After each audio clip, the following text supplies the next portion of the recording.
A space warship is basically an entire city, made of metal, floating in the total darkness of space. It can be several kilometers long, housing thousands of people who are born, live, and perhaps die inside it, millions or even billions of kilometers from any planet. Being a warship, it is ready for danger. But what would happen if it encountered a completely unknown, alien ship? But here's what's really strange. Even with that risk, the biggest daily challenge might not be enemies, but rather the silence and darkness outside. How does the human brain cope with the idea that Earth is just a tiny point of light, dot, or not even visible? What happens to people after 20 years without feeling the wind or seeing a real ocean? Prepare to sleep while listening to this video. Subscribe to the channel, leave your like, and comment where in the world you are watching from. Get comfortable and relax. Let's begin. Have you ever wondered how humans would actually live inside massive military vessels traveling through the depths of space? The reality would be far more complex than what we see in popular science fiction. When designing a space warship meant to house hundreds or thousands of people for extended missions, every cubic meter must be carefully planned to balance military efficiency with human needs. Space warships need to be designed for both function and livability. The interior architecture would likely use a modular approach, allowing sections to be reconfigured as the mission parameters change or as the population's needs evolve over time. These modules would be organized in concentric layers around critical systems, with the most vital components like the reactor core, main computer systems, and command centers located deep within the protective hull. Environmental systems would create distinct microclimates throughout the vessel. Some common areas might feature projected skies and lighting systems that mimic Earth's day-night cycle to help maintain crew members' circadian rhythms. These systems would be particularly important for long-duration missions where psychological comfort becomes as critical as physical safety. Without these carefully designed environmental cues, the human mind would struggle with the disorienting nature of space travel. The social hierarchy would inevitably be reflected in the allocation of space. Senior officers would likely have private quarters with relatively spacious accommodations, while enlisted personnel would share more compact living spaces. This spatial arrangement would reinforce the command structure and create natural boundaries between different segments of the crew population. However, well-designed vessels would include ample common areas where these social boundaries could temporarily dissolve, creating a more cohesive community. Air circulation would be a constant concern, with sophisticated filtration systems working continuously to remove contaminants, control humidity, and maintain optimal oxygen levels. Unlike in planetary environments where air circulation happens naturally, every breath aboard a space warship would be the product of carefully engineered systems. The subtle hum of these life support mechanisms would form the background soundtrack to everyday life. Hydroponics parks and community gardens would serve dual purposes aboard such vessels, beyond producing fresh food to supplement the crew's diet. These green spaces would provide psychological comfort, small oases of nature in an otherwise artificial environment. Some designs might include central park areas spanning multiple decks, creating rare spaces where crew members could experience something approaching an open vista within the confining hull. The interior design would need to account for varying gravity conditions. While rotating sections might provide artificial gravity in some areas, other regions would operate in microgravity, requiring completely different architectural approaches. Transitions between gravity zones would need careful design to prevent disorientation and injury. Living in these mixed gravity environments would shape the physical development of anyone spending significant time aboard, particularly children born in space. Navigation through the vessel would rely on consistent visual cues, color coding systems, and intuitive layouts. In emergency situations, when lighting might be compromised or sections depressurized, these wayfinding systems could mean the difference between life and death. Experienced crew members would develop an almost instinctive understanding of the ship's layout, able to navigate complex pathways even under extreme stress. Over time, each section of a long-deployment warship would develop its own distinct culture and identity. Engineering decks might develop different customs and jargon than medical sections or tactical departments. These microcultures would reflect both the professional specialization and the personal backgrounds of the residents. Far from being a homogeneous environment, a space warship would become a collection of interconnected but distinct communities. Noise management would be a significant design consideration. The constant operation of machinery, ventilation systems, and human activity in enclosed spaces could create psychological stress without proper acoustic engineering. Some areas would be designated as quiet zones, with special sound-dampening materials and designs to provide respite from the constant background noise that characterizes life aboard a spacecraft. Privacy would be among the most precious commodities in such confined quarters. Designers would need to create personal spaces, however small, where crew members could temporarily retreat from the constant social exposure of shipboard life. These might include meditation pods, privacy screens for bunks, or small recreational spaces that could be reserved for individual use. Without such provisions, the psychological toll of constant social exposure would quickly become unsustainable. Water systems would operate on closed loops, with every drop collected, purified, and reused. Shower facilities would use far less water than their Earth counterparts, while still providing effective hygiene. The relationship between crew members and water would fundamentally change, with waste becoming unthinkable and conservation becoming second nature. Materials used throughout the ship would be selected for multiple properties: fire resistance, low off-gassing, durability, and psychological comfort. Cold metals would be covered with warmer surfaces in living areas, while workstations would use materials optimized for their specific functions. Over decades of service, these materials would show wear in distinctive patterns, creating a lived-in atmosphere that successive generations would find comforting. Exercise facilities would be integrated throughout the vessel, recognizing the critical importance of physical fitness in space environments. Without the constant resistance provided by Earth's gravity, the human body quickly deteriorates, losing bone density and muscle mass. These facilities would range from simple resistance equipment in personal quarters to elaborate gymnasiums where crew members could engage in team sports adapted for space conditions. Storage would be integrated into virtually every surface, with no wasted space anywhere aboard. Personal possessions would be strictly limited by volume and mass allocations, creating a culture where digital possessions and experiences might be valued over physical objects. This necessity would shape the material culture of the ship over generations, potentially leading to highly sophisticated virtual environments as outlets for the human desire to collect and create. Maintenance access would be a primary consideration in all architectural decisions, with systems designed for repair and replacement without major disruption to daily operations. The ship would be in a constant state of renewal, with sections regularly taken offline for comprehensive overhauls while their functions are temporarily relocated to backup areas. For children born aboard this complex, engineered environment would be their entire world. Educational spaces would need to prepare them both for their future roles aboard ship and for the theoretical possibility of someday living on a planetary surface.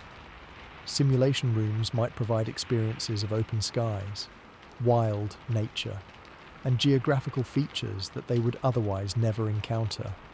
The true mark of successful space warship architecture is its ability to become home, a place where humans can not just survive, but thrive across multiple generations while maintaining the military readiness necessary to fulfill the vessel's primary mission. In the complex balance between efficiency and humanity lies the art of designing for our spacefaring future. Number sign: internal economy and resource allocation on space warships. Imagine living in an environment where absolutely nothing is taken for granted, not the air you breathe, the water you drink, nor the very space you occupy. This is the reality of life aboard a space warship, where the economy isn't just about money, but about managing a closed system where every resource is finite and precious. On a space warship, the economic system would necessarily be a hybrid model unlike anything we've seen on Earth. At its foundation would be a highly controlled, almost communist allocation of essential resources: air, water, basic nutrition, and energy would be distributed according to scientific requirements rather than market forces or personal wealth. Every crew member would receive precisely what they need to maintain health and performance, regardless of their rank or role. However, layered on top of this planned economy would likely be a more flexible system for non-essential goods and services. Off-duty time, entertainment options, luxury food items, personal space customizations, and comfort goods would be distributed through a complex internal market. This might operate on a currency unique to the ship, earned through performance bonuses, additional duties, or special achievements. Some space navies might call these ship credits or service points, but they would function as a real economy for discretionary spending. Recycling aboard such vessels wouldn't be the optional virtue it is on Earth. It would be an absolute necessity with severe consequences for non-compliance. Every gram of material would be tracked through its life cycle, from initial use through multiple reprocessing stages. The organic waste processing systems would recover water, nutrients, and base elements from everything discarded, including human waste and food scraps. These systems would operate with remarkable efficiency, but would require consistent maintenance and monitoring to prevent the buildup of trace contaminants over time. Water discipline would become second nature to everyone aboard. The morning shower that many take for granted on Earth would be a precisely measured experience, perhaps allocated by minutes or even by water volume. Washing clothes would use sophisticated technologies that clean effectively with minimal water. Drinking water would be purified to exacting standards, but every drop would be accounted for in the ship's resource management systems. Food production would combine highly efficient hydroponics for fresh produce with protein cultivation labs and processed staples. The most sophisticated ships might feature vertical farms spanning multiple decks, where carefully selected crops grow under optimized lighting. The distinction between natural and artificial food would lose meaning in this environment, replaced by metrics of nutritional value, resource efficiency, and taste. Special meals with rare ingredients might become important cultural events, marking celebrations or recognitions. Energy would flow from the ship's main power plant, likely a fusion reactor or something even more advanced, through carefully managed distribution networks. While essential systems would never lack power, personal energy allocations for private devices, heating preferences, or recreational technology might be strictly budgeted. Engineers and maintenance crews would constantly work to improve efficiency, as energy savings in one area could be reallocated to enhance quality of life elsewhere. Data storage and transmission capacity would form another crucial resource economy. While seemingly intangible, the computational infrastructure of a warship would have very real physical limitations. Bandwidth for personal communications, entertainment streaming, or virtual reality experiences would be allocated according to a complex priority system that balances military necessity with crew welfare. The physical space itself would constitute perhaps the most visible aspect of the ship's economy. Private quarters would vary dramatically in size based on rank and function, with senior officers enjoying relatively spacious cabins while junior enlisted personnel might sleep in rotating shifts in shared bunks. The allocation of personal storage, even a few extra cubic centimetres, could become a valued perk or reward for exceptional service. Informal economies would inevitably develop alongside the official systems. Crew members would trade favours, skills, and even their allocated resources in complex social exchanges. Someone might trade a portion of their dessert allocation for help with a technical problem, or exchange entertainment data files for lessons in a desired skill. These grey markets would be tolerated within limits as they often increase overall efficiency and satisfaction, acting as a pressure valve for the rigidity of official allocations. Manufacturing capabilities would be critical to the ship's long-term sustainability. Advanced 3D printing systems capable of working with everything from metals to biomaterials would produce replacement parts, new tools, and even customized personal items. However, the raw materials for these fabrication systems would remain strictly controlled, creating another layer in the resource economy. Access to manufacturing capacity for personal projects might be one of the most valued perks aboard. During crisis situations, the economic system would shift dramatically, with all discretionary allocations suspended and resources diverted to essential functions. Crew members would understand that their comfort takes absolute last priority when the ship faces external threats or internal emergencies. These occasional resource shocks would become a defining aspect of the culture, with veterans taking pride in their ability to function effectively under severe restrictions. The medical economy would operate under its own specialized rules. Healthcare resources, from preventative screenings to emergency surgery capacity, would be allocated based on triage principles that balance individual needs against the overall crew readiness. Certain medical enhancements that improve performance in the space environment might be standard issue, while others would be carefully rationed based on demonstrated need or specific job requirements. Time itself becomes a managed resource in the closed environment of a space warship. Work shifts, recreation periods, and sleep cycles would be orchestrated to maximize both human performance and system efficiency.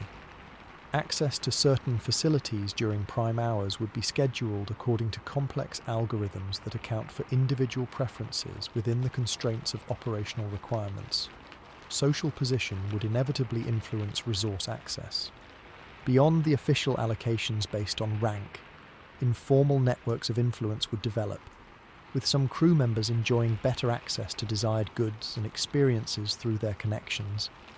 These social economies would interact with the official systems in complex ways, sometimes supporting the command structure and sometimes undermining it through favoritism. Information access would be another stratified resource. Classified operational data would be available only to those with appropriate clearance, creating information asymmetries throughout the ship. Even non-classified information might be structured in ways that make certain types of knowledge more accessible to some groups than others. This information economy would shape career advancement and social standing in profound ways. The management of all these interrelated resource systems would require sophisticated artificial intelligence systems working alongside human administrators. These resource management AIs would continuously optimize allocations based on current conditions, strategic priorities, and human welfare metrics. The relationship between the crew and these management systems would evolve over time, becoming another important aspect of the ship's culture. Living within this comprehensive resource management system would fundamentally shape the psychology of everyone aboard. Most would develop an acute awareness of consumption patterns that would seem alien to those raised in the comparative abundance of planetary living. Waste would become not just inefficient but morally wrong, an offence against the community whose lives depend on the careful stewardship of limited resources. In this closed system, true sustainability isn't an aspiration but an absolute requirement for survival. The economic principles developed aboard space warships might ultimately provide valuable models for planetary societies facing their own resource limitations, demonstrating how human ingenuity can create prosperity even within the strictest physical constraints. Living aboard a space warship isn't just about managing physical resources, it's equally about organizing people. The economic realities of limited supplies directly shape the social and command structures that govern these massive vessels. Beyond the practical distribution of goods and services lies the complex human element that makes a warship function as both a military unit and a sustainable community. Military hierarchy aboard a space warship would be considerably more elaborate than what we see in modern Earth-based forces.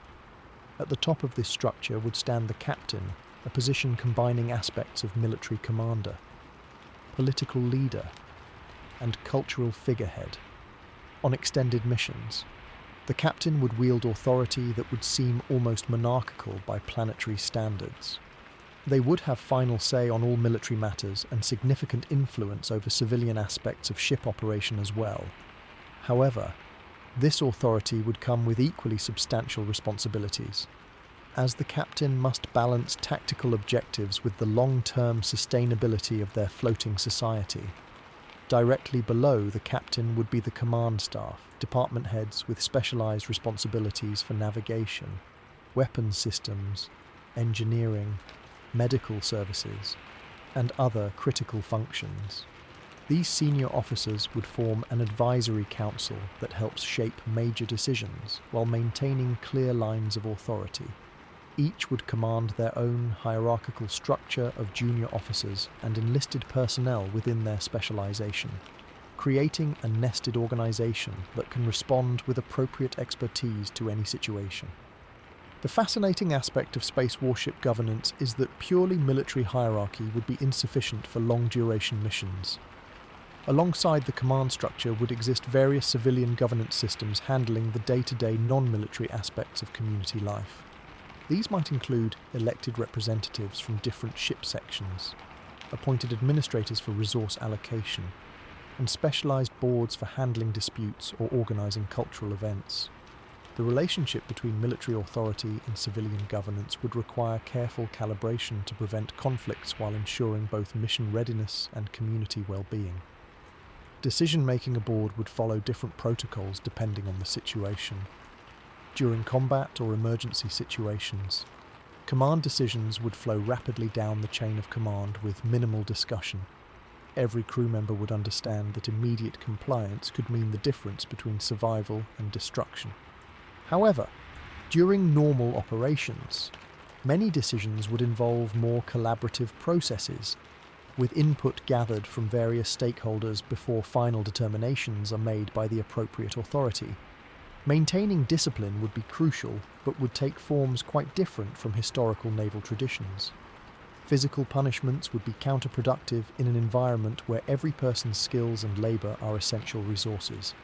Instead, disciplinary measures might focus on restriction of privileges, reassignment to less desirable duties, or in extreme cases, temporary confinement to quarters. The ultimate punishment, removal from the ship, would be impossible during deep space missions, making rehabilitation of problematic crew members a necessity rather than an option. Training and advancement would form the backbone of the hierarchical system. Every position would require specific qualifications, and clear pathways would exist for moving up through the ranks. Continuous education would be mandatory, ensuring that crew members can adapt to changing technologies and circumstances. Cross-training would be encouraged to create redundancy in critical skills, so that no essential function relies on a single irreplaceable individual. The transfer of power would be one of the most sensitive processes in ship governance.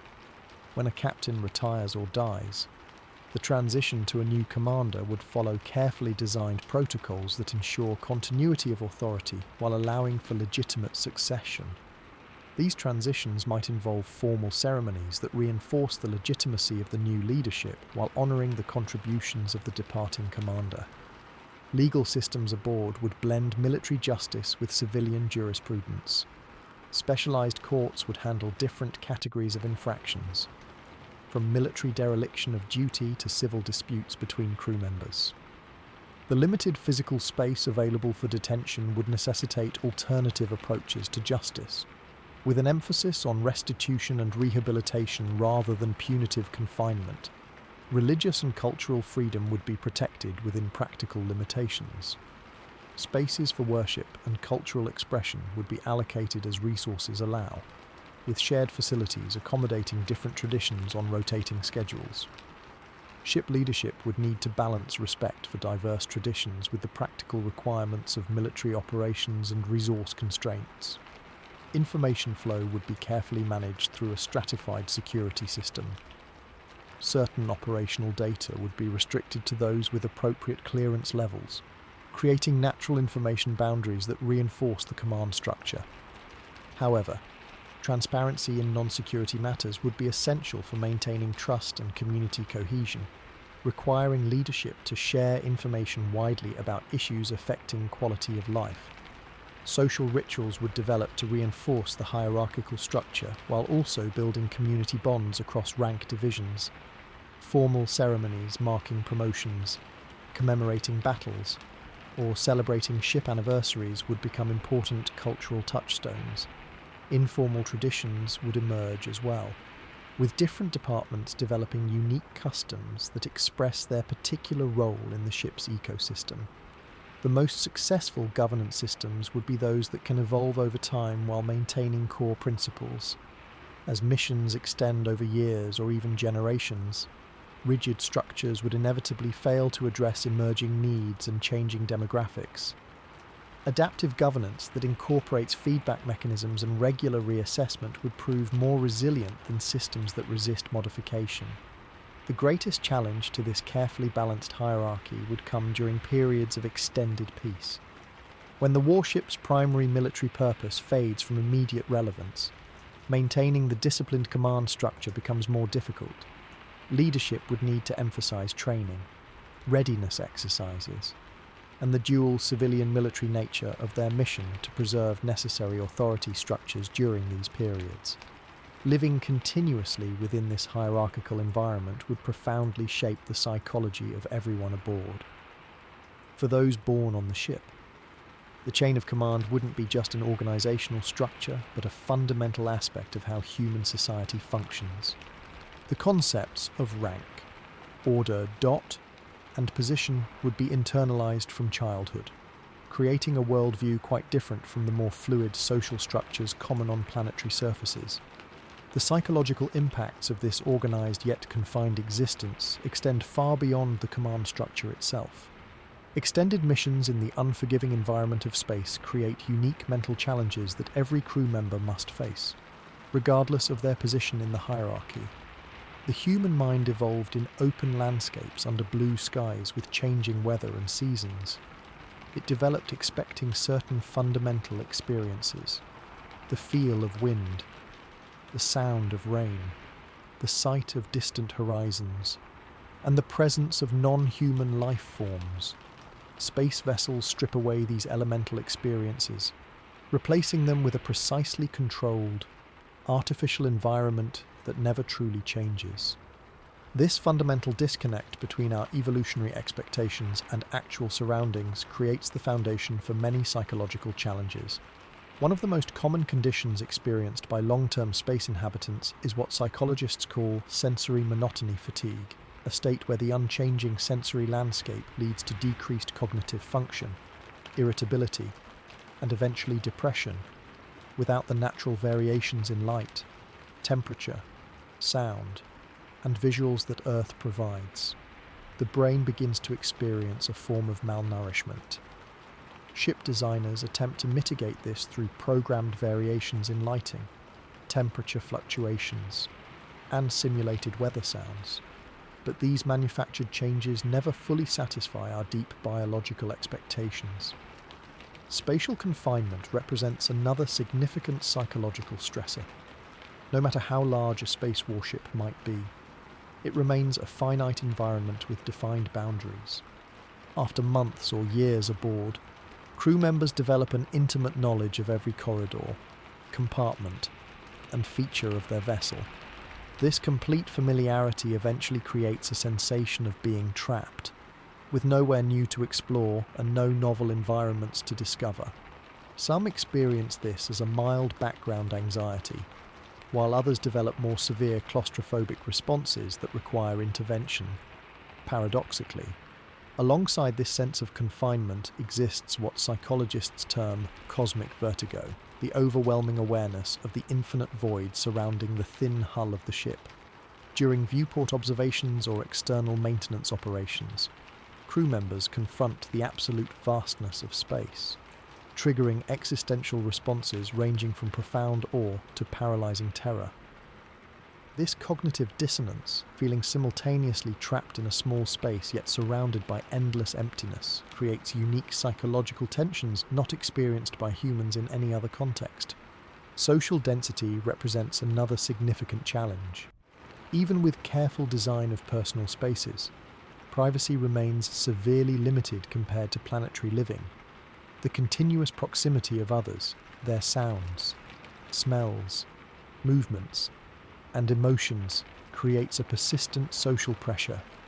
The inability to truly get away from others, to find complete solitude, taxes the nervous system in ways that accumulate over time. Many crew members report that the constant awareness of others becomes one of the most exhausting aspects of extended missions. Time perception distortions commonly affect those on long deployments. Without natural seasonal changes or environmental cues, the passage of time begins to feel artificial and arbitrary. Days blend together, creating the sensation that time is simultaneously crawling and rushing past. Many crew members describe periods where several months seem to condense in memory to what feels like a few weeks, followed by days that seem to stretch endlessly. These temporal distortions further disconnect space dwellers from their biological rhythms. Sleep disorders become nearly universal on extended missions. The artificial light cycles, constant background noise of ship systems, stress hormones from confined living, and disruptions from shift changes all interfere with natural sleep patterns. Most crew members require pharmacological assistance at some point to maintain healthy sleep, and chronic insomnia becomes a significant medical issue requiring specialized intervention protocols. Relationship dynamics transform dramatically in closed environments. Minor interpersonal conflicts that might be resolved through distance or avoidance on Earth cannot be escaped aboard ship. Small irritations can escalate into significant tensions when people cannot truly separate from one another.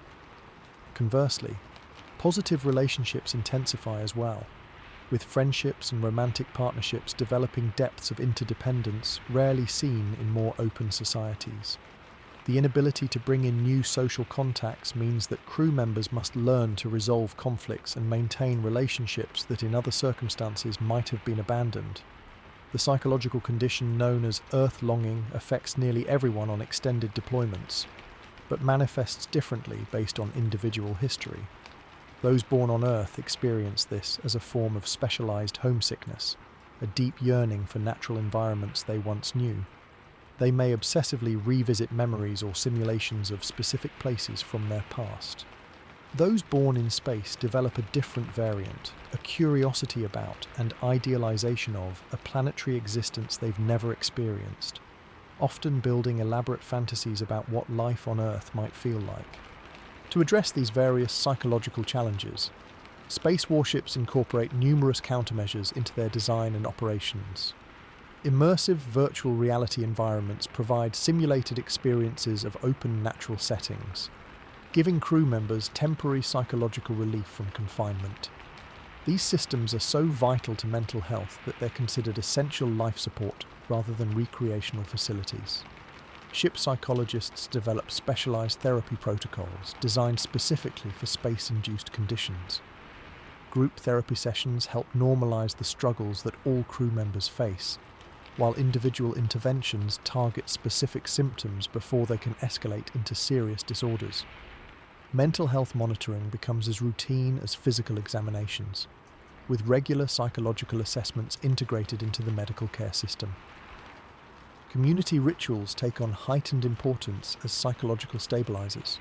Celebrations marking the passage of time, anniversaries, promotions, births, cultural holidays provide punctuation points that help combat the monotony of ship life. These events are not merely social occasions, but critical interventions that maintain collective mental health through shared experiences and emotional release. Creative expression becomes essential for psychological well-being. Art studios, music rooms, performance spaces, and creative writing groups aren't luxury additions, but necessary components of a healthy ship culture. The opportunity to transform internal experiences into external expressions provides vital psychological processing that prevents emotional accumulation and burnout. The most successful long-term space dwellers develop what psychologists call adaptive compartmentalization, the ability to focus completely on immediate tasks and relationships while temporarily setting aside awareness of their larger situation. This skill, which can be deliberately cultivated through specialized training, allows crew members to function effectively despite the underlying existential challenges of their environment. The psychological landscape of extended space missions represents one of humanity's most fascinating adaptations. Our brains, evolved for life on the African savanna, somehow find ways to function and even thrive in the most unnatural environment imaginable. The resilience demonstrated by successful space crews reveals the remarkable flexibility of human consciousness, even as it highlights the deep biological connections we maintain to our planetary origins. The mental health considerations of space life directly impact one of the most crucial aspects of any long-term mission: raising and educating the next generation of crew members. Unlike their parents or grandparents who might have been born on Earth, children born aboard space vessels experience a fundamentally different reality from the very beginning of their lives. From their first moments, these space-born children develop in an environment unlike anything human evolution prepared them for. Their earliest sensory experiences occur in artificial gravity or microgravity conditions that shape their physical development in profound ways. Their muscles and bones form differently. Their vestibular systems adapt to variable gravity environments, and their spatial awareness develops with a truly three-dimensional orientation that Earth-born humans must consciously learn. The educational system aboard a space warship would necessarily be comprehensive and intensive. With no possibility of outsourcing education and limited physical space for dedicated facilities, learning would be integrated into nearly every aspect of ship life.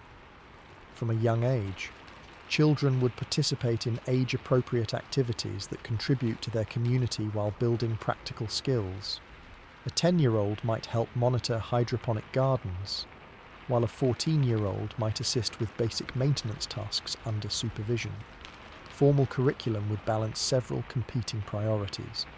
Technical education would receive significant emphasis, with every child learning fundamental engineering, environmental science, and computer systems from the earliest ages.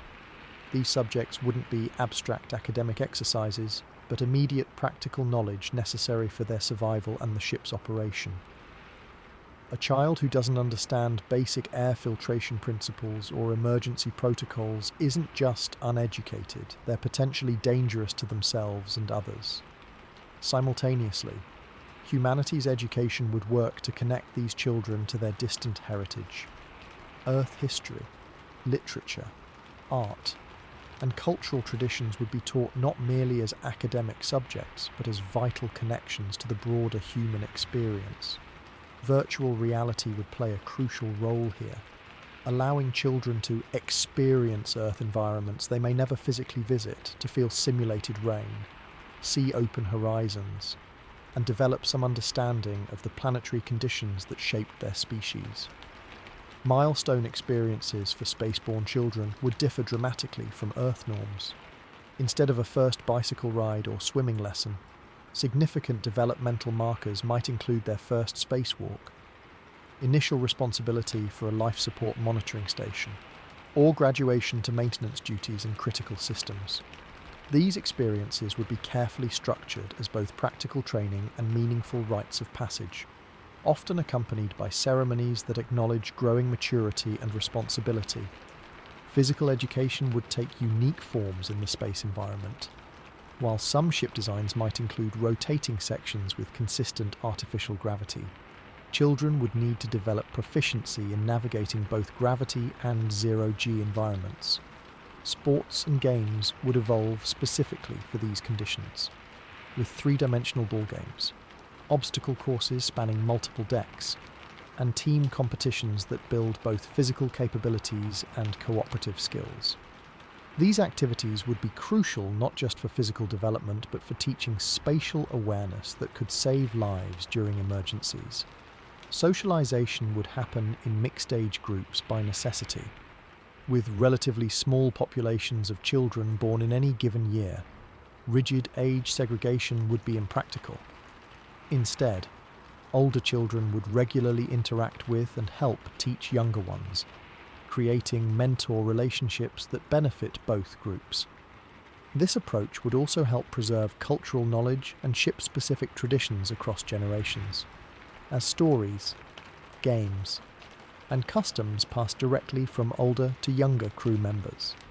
Specialized career tracking would begin relatively early, with aptitude testing and interest assessments helping place adolescents into preliminary specialization tracks by their early teens. However, cross-training would remain essential, ensuring that each generation maintains the necessary redundancy in critical skills. Even a child showing remarkable aptitude as a pilot would still learn basic medical emergency response, environmental system maintenance, and other core competencies needed for ship survival. The relationship with authority would develop differently for spaceborne generations. For these children, the ship's command structure wouldn't be an imposed system, but simply the natural order of their world. This could create both advantages in terms of discipline and potential challenges regarding innovation and questioning of established practices. Educational programs would need to balance respect for necessary hierarchy with encouragement of creative problem-solving and appropriate questioning. Perhaps the most significant generational divide would emerge between those who remember Earth and those who know it only through recordings, simulations, and stories. This division would create inevitable tension as the proportion of spaceborne crew members increases over time. The Earthborn might cling to traditions and perspectives that seem increasingly irrelevant to those who have never felt natural gravity or seen an open sky. Meanwhile, spaceborne generations might develop perspectives and values their ancestors find difficult to comprehend. This cultural divergence would manifest in language, with new terminology and expressions emerging to describe experiences unique to the space environment. Slang terms, technical jargon, and even pronunciation would gradually shift, potentially creating communication barriers between generations. Educational programs would attempt to preserve standard language while acknowledging the natural evolution of speech in an isolated community. Identity formation would proceed along dramatically different lines for spaceborne children. Their primary identification would naturally be with the ship itself, their true home and the only environment they've ever known. National, ethnic, or regional identities that might have been significant to their ancestors would become increasingly abstract concepts, preserved mainly through cultural education programs and family traditions.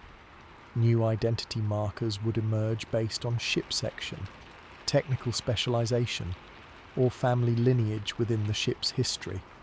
Religious and philosophical education would need to address the unique existential questions faced by those born in space. Traditional Earth religions would require reinterpretation for contexts never envisioned by their founders. How does one orient prayer toward Mecca from a constantly moving spacecraft? What does it mean to be stewards of creation when one lives entirely within an artificial environment? Educational approaches would need to respect traditional beliefs while helping young people find meaning relevant to their actual lived experience. As the proportion of spaceborne crew increases over generations, the very mission and identity of the warship might gradually transform. The military purpose that defined the vessel for its first generation of Earthborn crew might evolve as those with no personal connection to Earth's nations or conflicts become the majority. Maintaining commitment to original mission parameters across generations would require both effective indoctrination and genuine adaptation to evolving perspectives.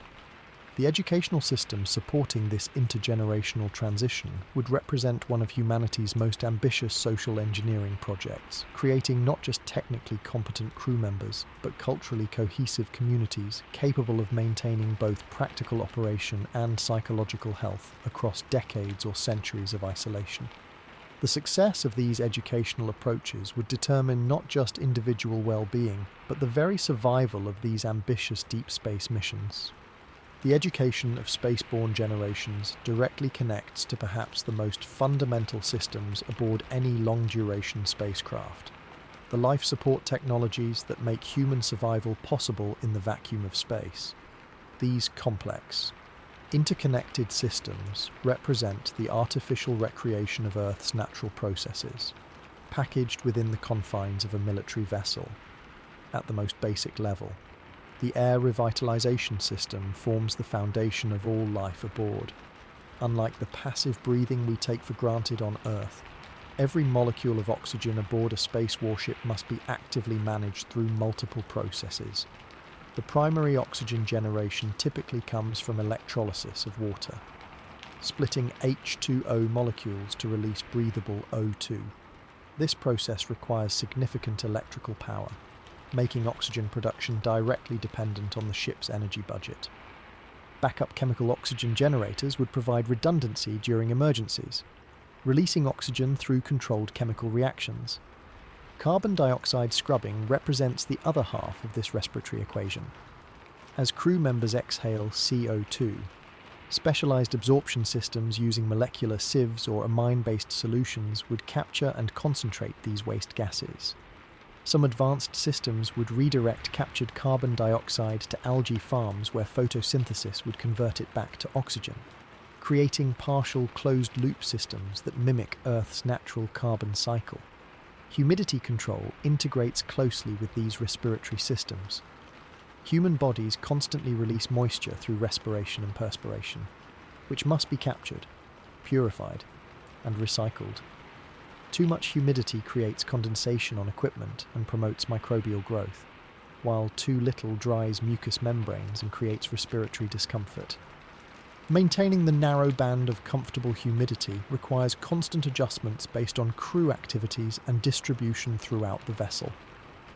Temperature management presents complex engineering challenges in the space environment. With no atmosphere to moderate temperatures, external surfaces exposed to sunlight can reach hundreds of degrees, while areas in shadow drop far below freezing. The ship's thermal control systems must constantly balance heat generation from equipment and human bodies with heat rejection to space.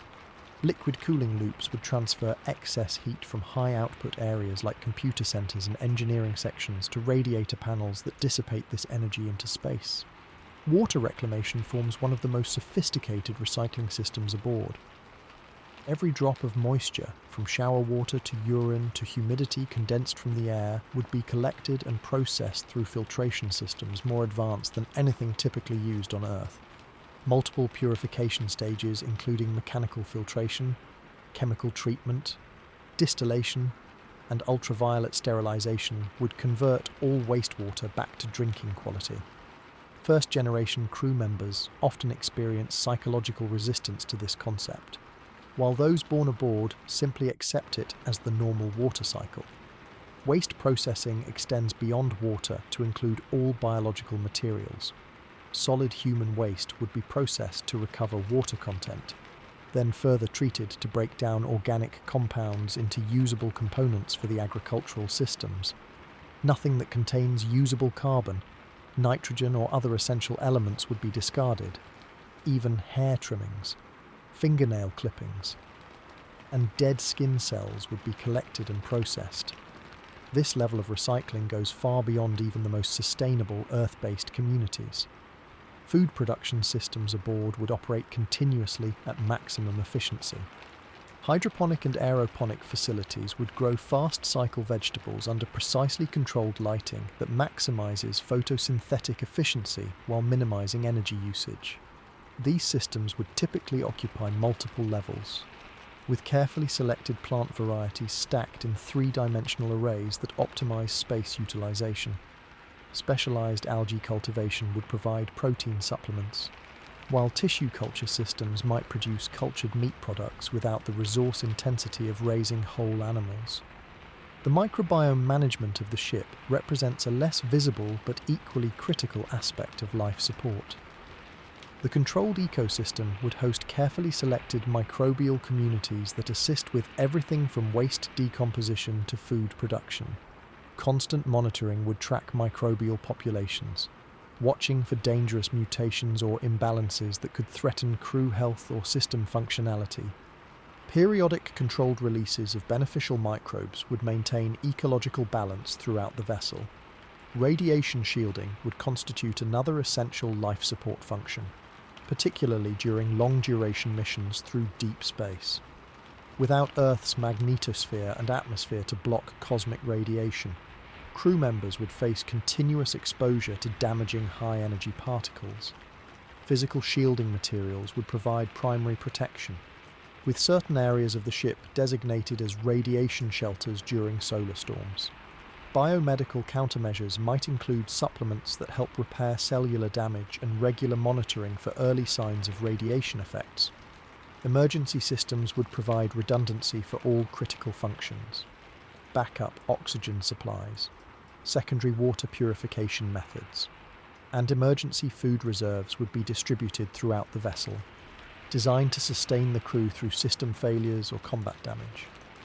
Regular drills would ensure every crew member knows exactly how to access these systems during crises, with children learning these procedures alongside basic educational content. The monitoring infrastructure for these life support systems would rival the ship's military command centers in sophistication. Thousands of sensors would continuously track every aspect of the environmental conditions, from microscopic contaminant levels to minute pressure differentials between sections. Artificial intelligence systems would analyze these data streams, identifying potential problems before they become critical and optimizing performance across all subsystems. Maintenance of life support infrastructure would occupy a significant portion of the crew's working hours, unlike optional systems that could be temporarily deactivated if malfunctioning. Air, water, and temperature control must function continuously without interruption. Maintenance schedules would be followed with religious precision, and specialized technical crews would train constantly to handle both routine upkeep and emergency repairs under crisis conditions. Over extended missions, the life support systems would inevitably evolve as technologies improve and lessons are learned from operational experience. The engineering teams would continuously implement incremental improvements, carefully testing each modification before full implementation. This evolutionary approach would allow systems designed for 20-year operational lifespans to continue functioning effectively for much longer periods, adapting to changing crew needs and incorporating new technological developments. Perhaps most importantly, the psychological relationship between crew and life support systems would differ fundamentally from our relationship with Earth's natural processes. While planetary dwellers often take air, water, and food production for granted, space crews maintain acute awareness that their survival depends entirely on these engineered systems. This awareness fosters both respect for the technology and anxiety about potential failures, creating a unique psychological environment where basic life necessities are never taken for granted. The integration of new crew members, whether born aboard or transferred from elsewhere, would always include extensive orientation to life support systems. Everyone from maintenance specialists to tactical officers would maintain basic understanding of these critical systems, as emergency response might require anyone to perform essential interventions regardless of their primary role.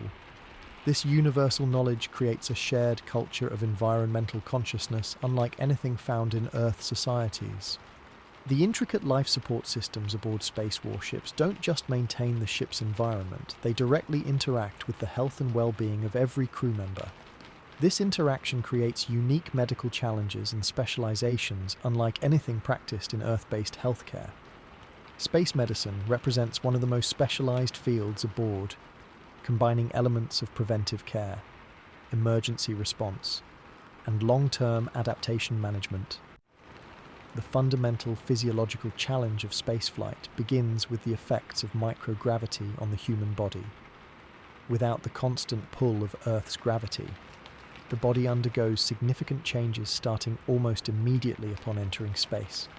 Bone density decreases at a rate of approximately 1 to 2% per month in zero-G environments, as bones no longer need to support the body's weight.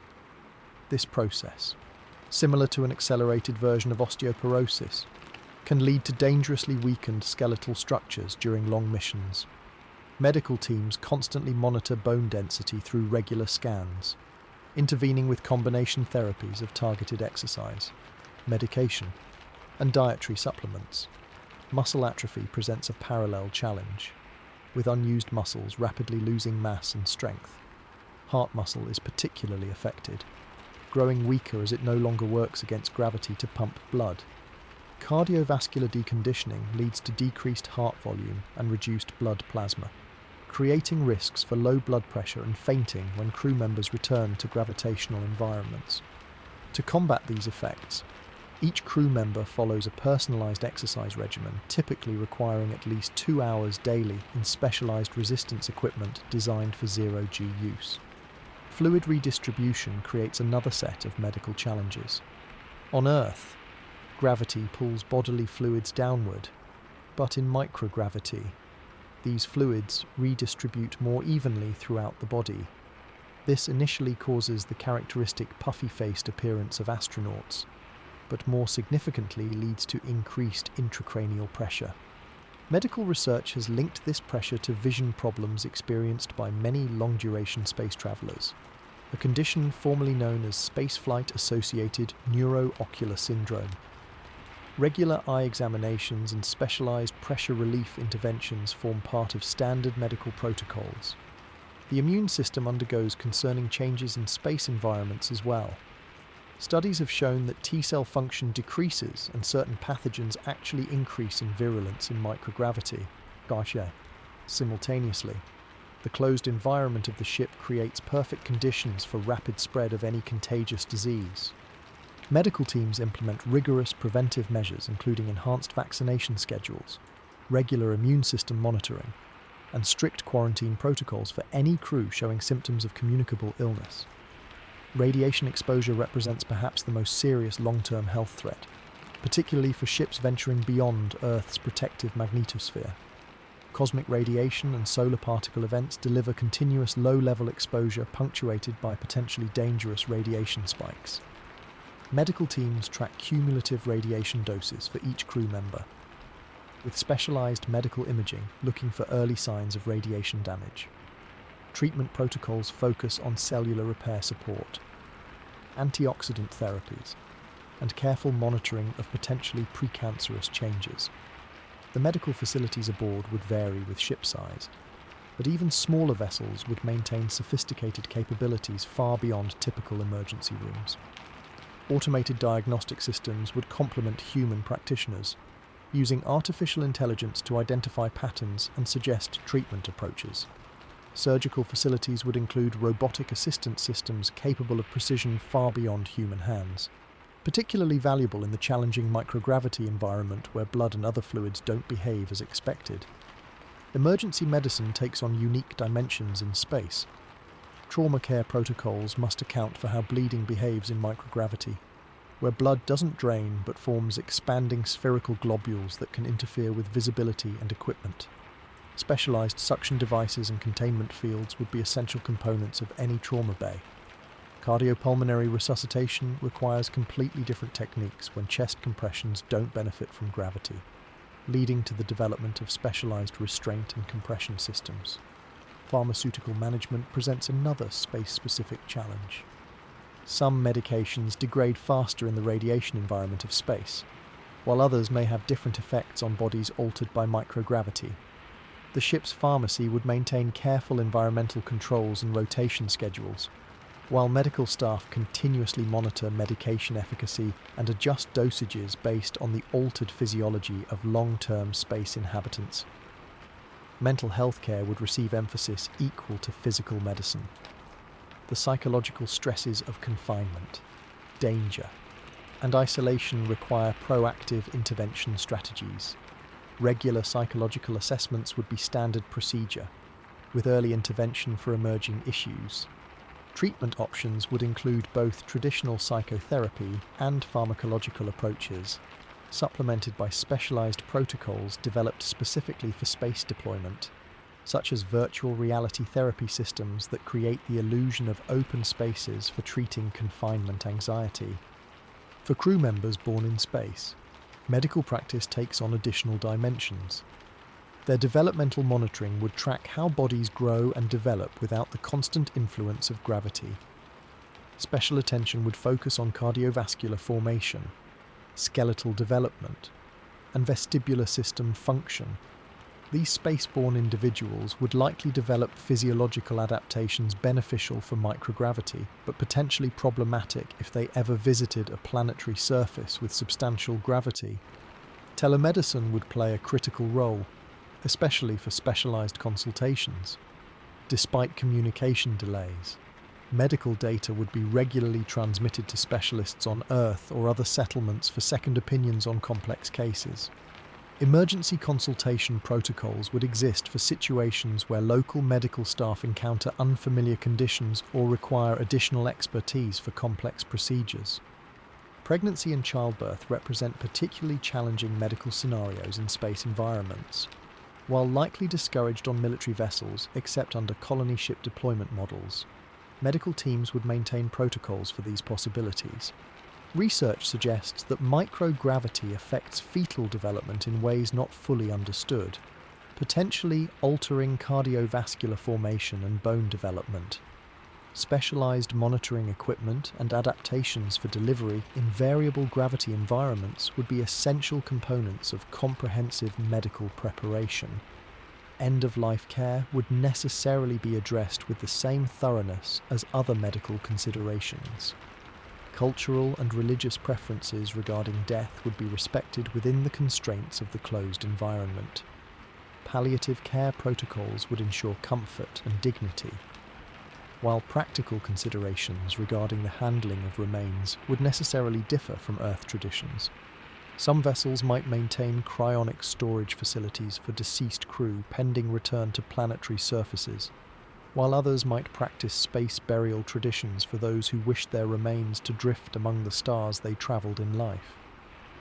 Medical knowledge would be distributed more widely throughout the crew than in typical Earth societies. All personnel would receive basic emergency response training, while designated individuals in each ship section would maintain intermediate care capabilities. This distributed approach ensures that medical assistance is never far away even on the largest vessels, where reaching central medical facilities might take precious minutes during an emergency. The connection between medical wellness and cultural vitality becomes particularly evident in isolated space environments. While sophisticated medical care addresses physiological needs, the psychological health of the crew depends equally on the rich cultural and entertainment systems that develop in these closed societies. Just as earthbound communities develop distinctive traditions, art forms, and recreational activities, space societies create their own cultural expressions uniquely adapted to their environment. Entertainment in space takes forms both familiar and utterly novel. Many traditional media, books, music, films, remain popular but are experienced differently in the communal environment of a space vessel. Personal entertainment often yields to shared experiences that strengthen community bonds. Movie nights might occupy large common areas with crews from multiple shifts gathering to share the experience, creating one of the few times when a substantial portion of the ship's population comes together in one place. Performance arts evolved to embrace the unique possibilities of variable gravity environments. Dance forms impossible on Earth emerge as performers use minimal pushes to create flowing, three-dimensional choreography. Circus-like acrobatic performances take on new dimensions when performers can genuinely fly through space, creating elaborate synchronized routines that use the full volume of performance chambers. These art forms would be completely foreign to Earth audiences, but feel entirely natural to space-borne generations. Musical traditions undergo their own evolution aboard space vessels. The acoustic properties of pressurized metal chambers create distinctive sound environments.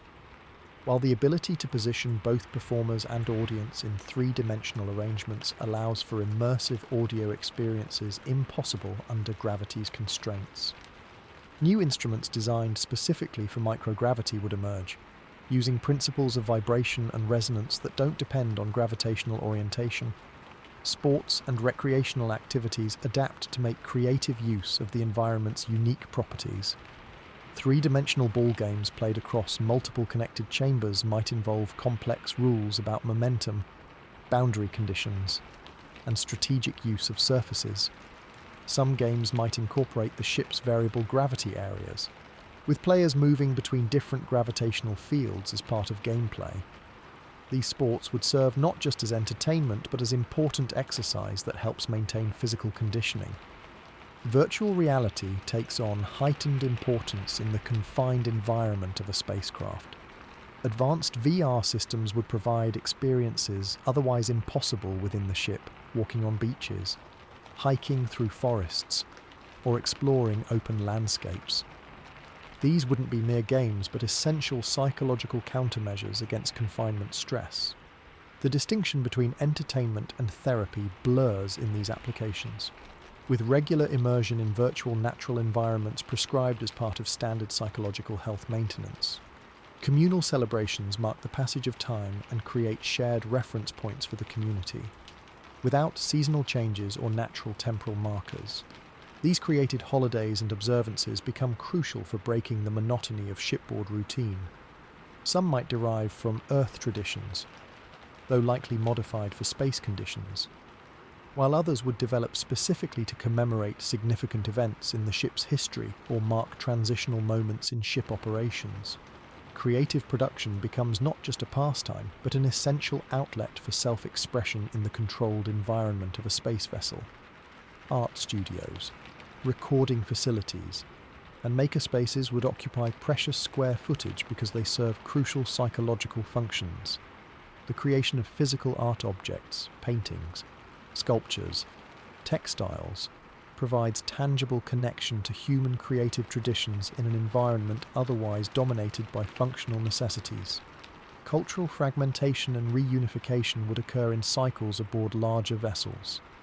Different sections of the ship might develop distinctive traditions, dialects, and entertainment preferences, particularly if crew assignments keep people within specific areas for extended periods. Periodic cross-ship events and crew rotations would work against this tendency, bringing different microcultures into contact and creating opportunities for cultural exchange and hybridization. Gaming culture would thrive in the contained environment, ranging from traditional board and card games to elaborate electronic competitions. Games requiring physical co-presence would gain special value in a society where much interaction might otherwise occur through screens and communication systems. Strategy games modelling ship operations or historical Earth conflicts might serve dual purposes as both entertainment and supplemental training, developing decision-making skills relevant to crew duties. Library systems would maintain vast digital collections of Earth media, but equally important would be the growing archives of ship-created content, documentaries about significant mission events, creative works by crew members, and instructional materials developed for space-specific skills would form a cultural repository that grows with each generation. These archives would serve not just entertainment functions but act as crucial elements of cultural continuity and knowledge preservation. Fashion and personal expression would evolve within the practical constraints of shipboard life. While uniform requirements might limit major variations in daily wear, off-duty clothing and accessory choices would become important markers of individual identity. Jewellery designed specifically for microgravity environments, hairstyles that work without gravity's assistance, and personal items that express individual aesthetic preferences would all contribute to a distinctive space fashion culture. Humour undergoes interesting evolution in isolated communities, with shared experiences creating the foundation for increasingly specific jokes and references. Shipboard comedy would develop its own distinctive character, often incorporating specialised technical knowledge and observations about the peculiarities of space life. This evolved humour might become nearly incomprehensible to outsiders while serving as a powerful bonding mechanism and stress relief valve for the crew. Food transcends mere nutrition to become a central cultural experience, particularly in an environment where sensory variety is limited. Communal meals serve as key social anchors, while cooking itself becomes both practical skill and art form. Special meals featuring rare ingredients or labour-intensive preparation would mark significant occasions, with culinary traditions developing that specifically showcase the unique agricultural outputs of the ship's production systems. The distinctive cultural elements that develop aboard space vessels inevitably shape the most intimate aspects of human life: romantic relationships, family structures, and sexuality. In the confined environment of a space warship, traditional Earth-based assumptions about relationships face practical challenges that lead to innovative social adaptations. Intimate relationships in space environments develop under constraints unlike anything experienced in planetary societies. The fundamental reality of limited space and minimal privacy transforms how people form and maintain connections. Every relationship exists in a social context where discretion is challenging and community awareness is nearly inevitable. Crew members develop subtle communication systems and social contracts that create the illusion of privacy within these constraints, with communal agreement to respectfully ignore certain behaviours or pretend not to notice relationship dynamics when appropriate.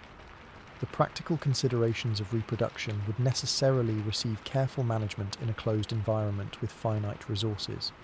Most military space vessels would implement clear policies regarding pregnancy and family planning. Some might prohibit reproduction entirely during combat deployments, while vessels on extended exploratory or colonization missions would incorporate carefully designed population management protocols. These wouldn't simply restrict birth rates, but would actively plan population growth to maintain genetic diversity, specialized skill distribution, and sustainable resource usage. Resource limitations would make raising children a community responsibility rather than solely a parental one. Educational systems would integrate childcare functions, with children moving between various supervised environments that combine learning with practical participation in ship operations appropriate to their age. This approach serves multiple purposes. It provides necessary oversight for children while parents perform duties, exposes children to diverse skill sets and mentorship opportunities, and gradually integrates them into the working systems of the ship.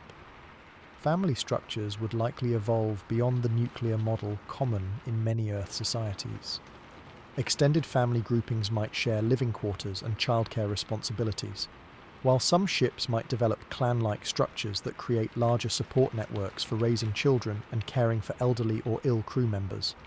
These adaptations maximize social support while minimizing resource requirements, creating resilient networks that maintain stability even when individual relationships change.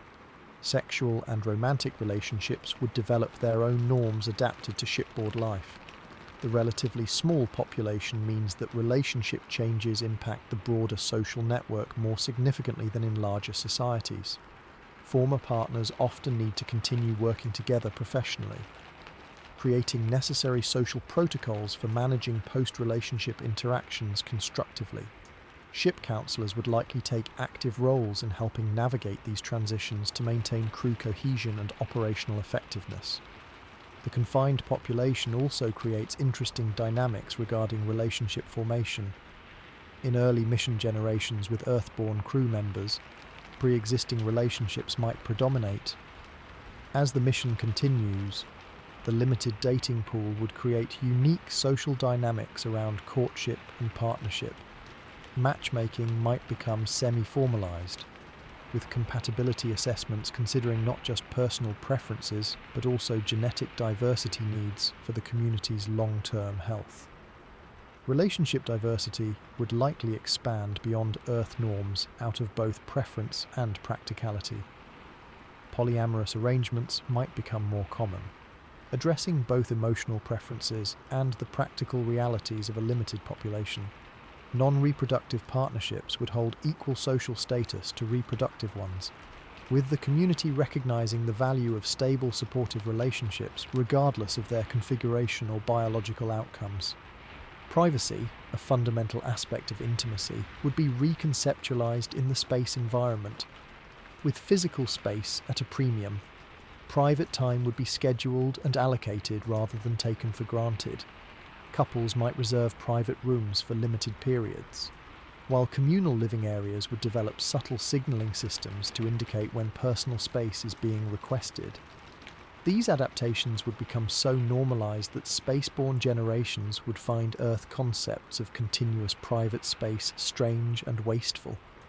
Virtual environments might supplement physical privacy, with immersive systems creating the illusion of private spaces for intimate conversations or romantic encounters.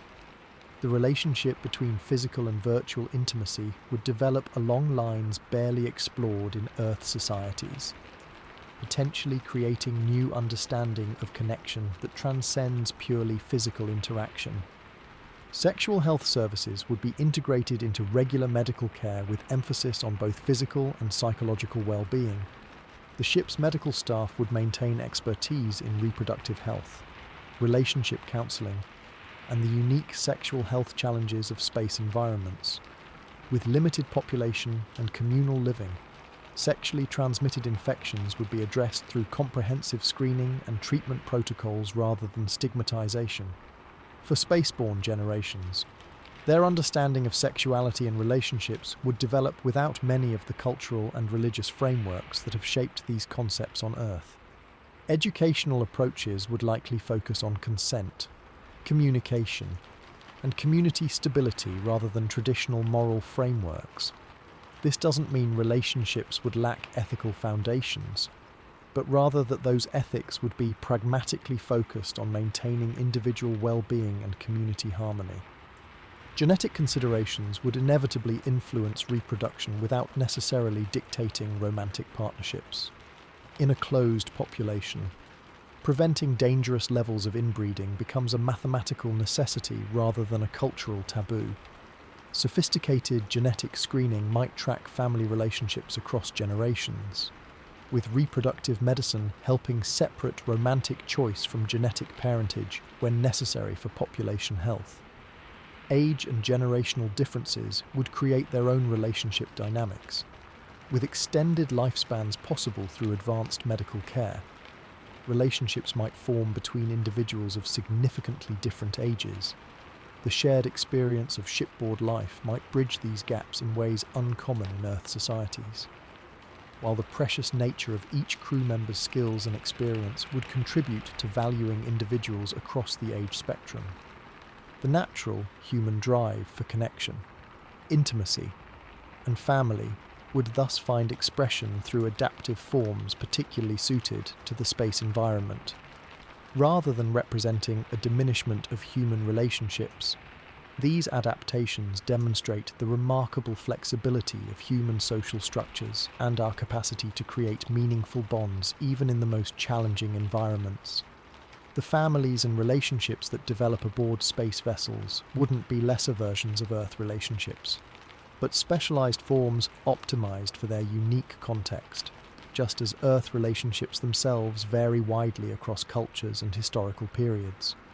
The intimate bonds between crew members create communities worth protecting, bringing us to the sobering reality that space warships are, fundamentally, military vessels designed for combat operations. Behind the educational systems, cultural activities, and family structures lies the primary purpose of these massive ships: to project force and defend interests in the unforgiving battlefield of space. The weapons systems aboard a space warship would bear little resemblance to the familiar weapons of Earth-based navies.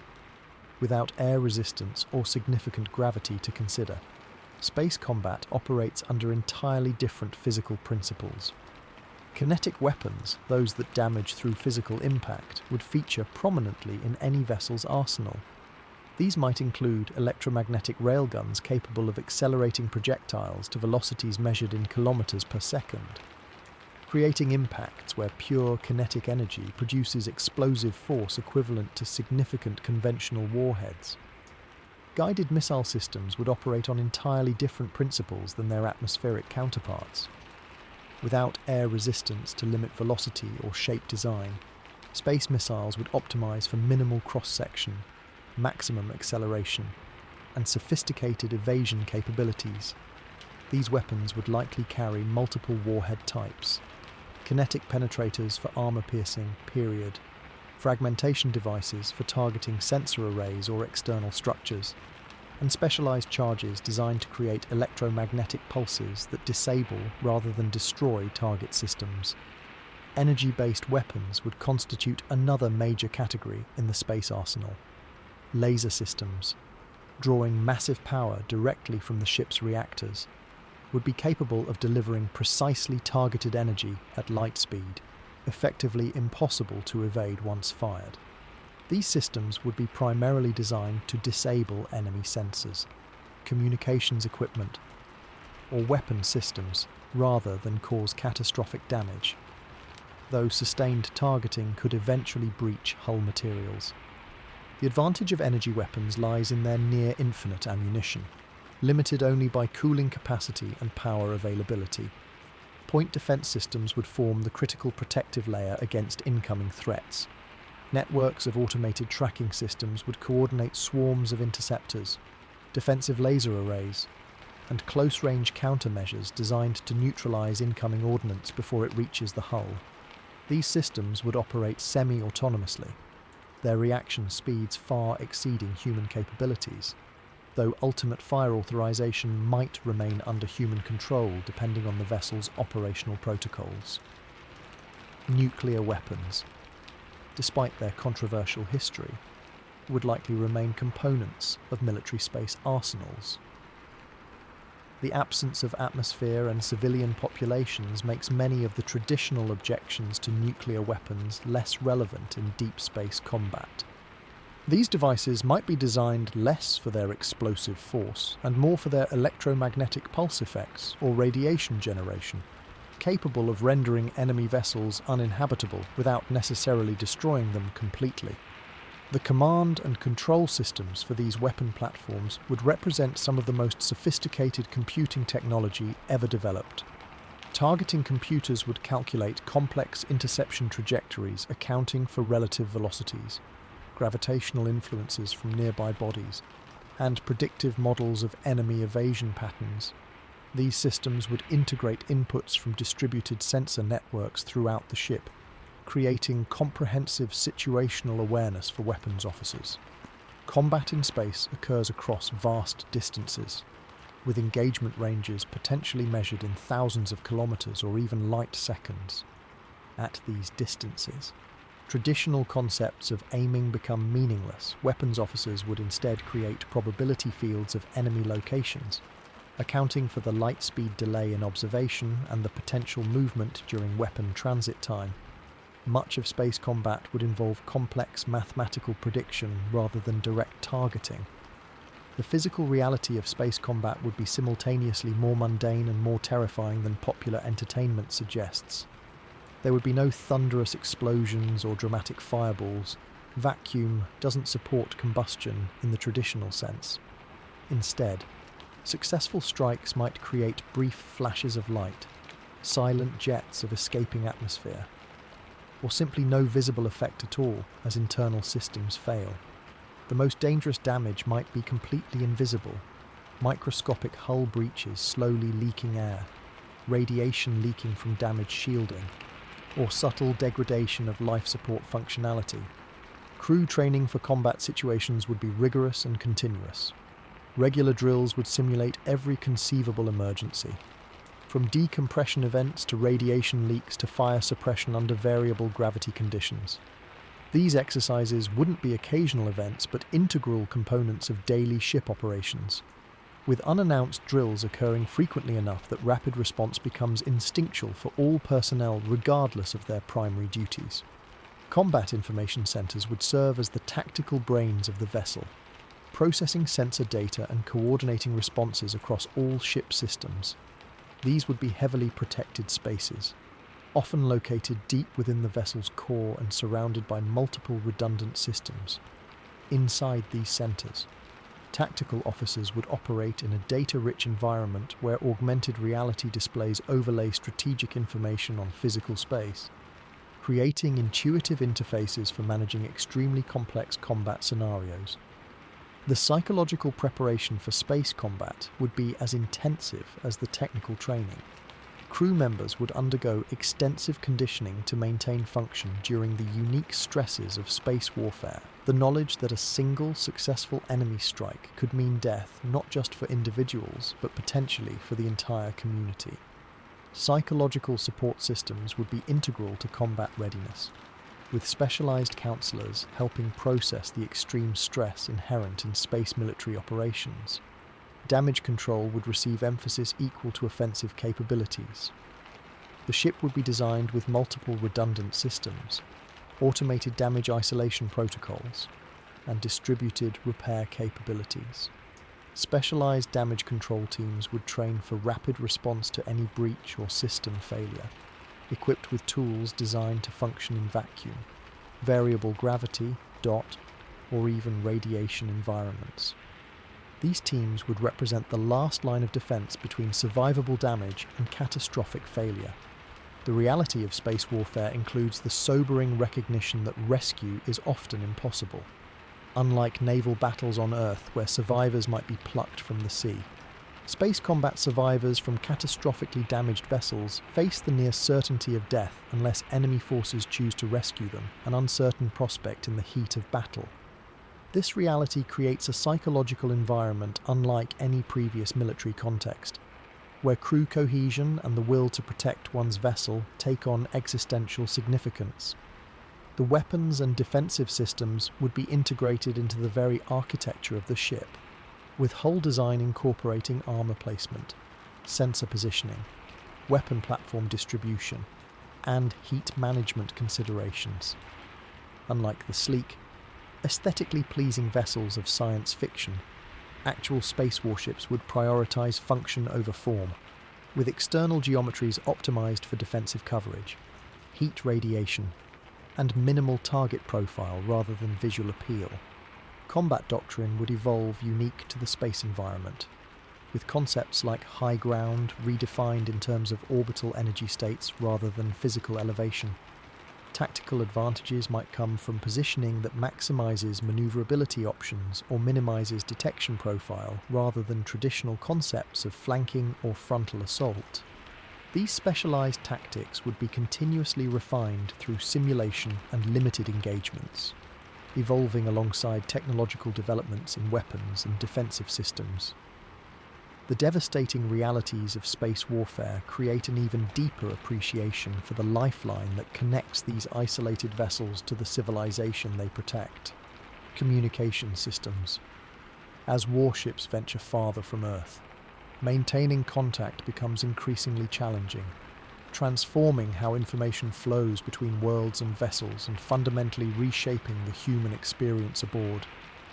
Space communication faces a fundamental limitation that no technology can overcome: the speed of light.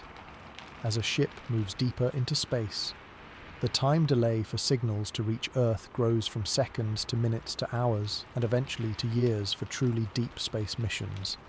This increasing latency transforms communication from the instantaneous exchanges we take for granted into something more akin to exchanging letters. A simple question sent from a ship near Jupiter would take approximately 45 minutes to receive a response from Earth, assuming immediate reply.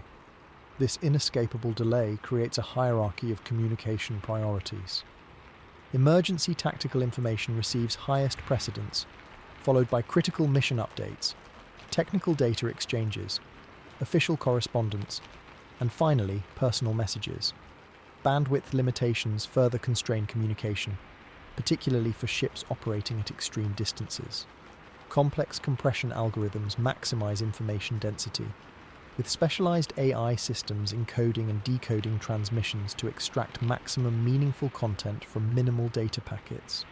Communication officers become critical personnel aboard deep space vessels, their expertise extending far beyond simple transmission and reception. They develop specialized skills in signal processing, encryption, dot, and prioritization. Perhaps most importantly, they become interpreters of fragmentary information, reconstructing incomplete transmissions and extracting meaningful intelligence from degraded signals. Their work becomes increasingly artistic as distances increase, requiring intuitive leaps and contextual understanding that automated systems cannot match. Ships develop increasingly sophisticated autonomous capabilities as communication delays make real-time direction from Earth Command impossible. Mission parameters become broader and more flexible, with shipboard command making significant strategic decisions that would have been referred to headquarters in earlier military structures. This operational independence reinforces the psychological separation between ship crews and Earth-based authority, accelerating the development of distinct identities and priorities. For crew members born on Earth, messages from home carry profound emotional significance. News of births, deaths, marriages, and planetary developments create complex emotional responses. The increasing delay means these events are already history by the time the crew learns of them. A child announced as newly born might be walking and talking by the time the message reaches a distant ship. Over time, many crew members establish communication schedules with diminishing frequency, the growing delay making continuous connection increasingly difficult to maintain psychologically. For those born in space, Earth communications have an entirely different character. These transmissions represent not personal connections, but abstract information about a place they've never experienced directly. They might feel curiosity about Earth events without the emotional attachment felt by first-generation crew. For them, communication with other space vessels often carries greater immediate relevance and emotional weight than transmissions from the distant cradle of humanity. The language used in these communications evolves in divergent directions. Earth-based communicators maintain relatively stable linguistic patterns, while ship-based language rapidly develops specialized terminology, abbreviated forms, and contextual references unique to space environments. Translation layers become necessary, with communication officers often serving as interpreters not just of technical data, but of evolving cultural contexts that Earth-based personnel might misunderstand. Shipboard slang develops with remarkable speed, incorporating technical jargon, abbreviated command protocols, and cultural references unique to the vessel. Terms like downwell, toward a gravity source, or spinward, in the direction of habitat rotation, become commonplace, while Earth-based directional concepts like north or west lose practical meaning. This linguistic drift serves both practical communication needs and reinforces group identity, with each vessel potentially developing dialect variations that immediately identify a speaker's origin. Communication between ships creates another complex dynamic. Vessels operating in relative proximity might establish direct communication with minimal delay, creating relationships more immediate than the increasingly distant connection to Earth. Fleet operations develop specialized protocols for maintaining coordinated action despite light speed delays, with predictive algorithms anticipating orders and actions to minimize operational lag. The psychological impact of this communication environment is profound. Studies of early long-duration missions identified what psychologists termed Earth disconnection syndrome, a gradual emotional detachment from planetary concerns as delay times increased. Many crew members report passing through distinct phases: initial eagerness for news from Earth, followed by frustration with the delays, then decreasing interest, and finally a psychological reorientation that centers their immediate environment as primary reality, with Earth events holding secondary importance. Privacy concerns shape communication protocols as well. Personal messages receive encryption and protection, but all crew members understand that truly absolute privacy cannot be guaranteed within military communication systems.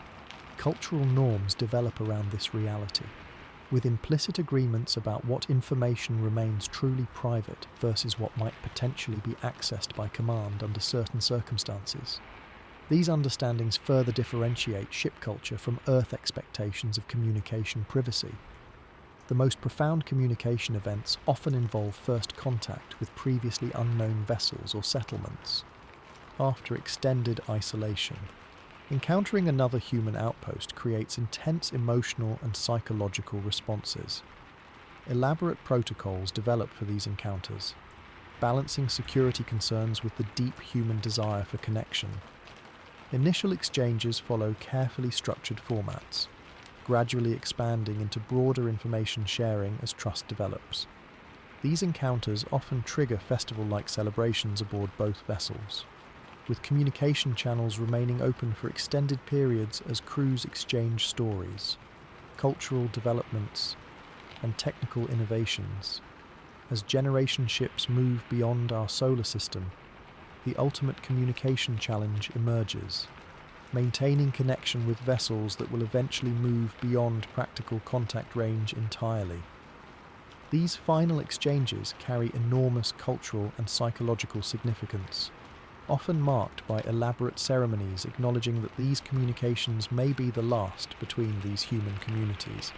Archives of Earth knowledge, cultural heritage, and technical information are transferred in massive data packages, creating a foundation for the separated community to maintain some connection to their origins, even as direct communication becomes impossible. The gradual communication separation from Earth inevitably accelerates the development of distinct identities aboard space vessels. What begins as operational independence eventually transforms into psychological and cultural divergence, raising fundamental questions about what it means to be human beyond Earth's influence. The first generations aboard deep space vessels typically maintain strong identification with their planetary origins. They see themselves as representatives of Earth cultures, carrying human civilization into the cosmos while maintaining essential continuity with their ancestral home. Their traditions, values, and self-conception remain firmly anchored in Earth-based identities, modified only as necessary to accommodate their new environment. However, even within these first generations, subtle shifts begin. The daily experience of viewing Earth as a distant point of light rather than an encompassing world inevitably transforms perspective.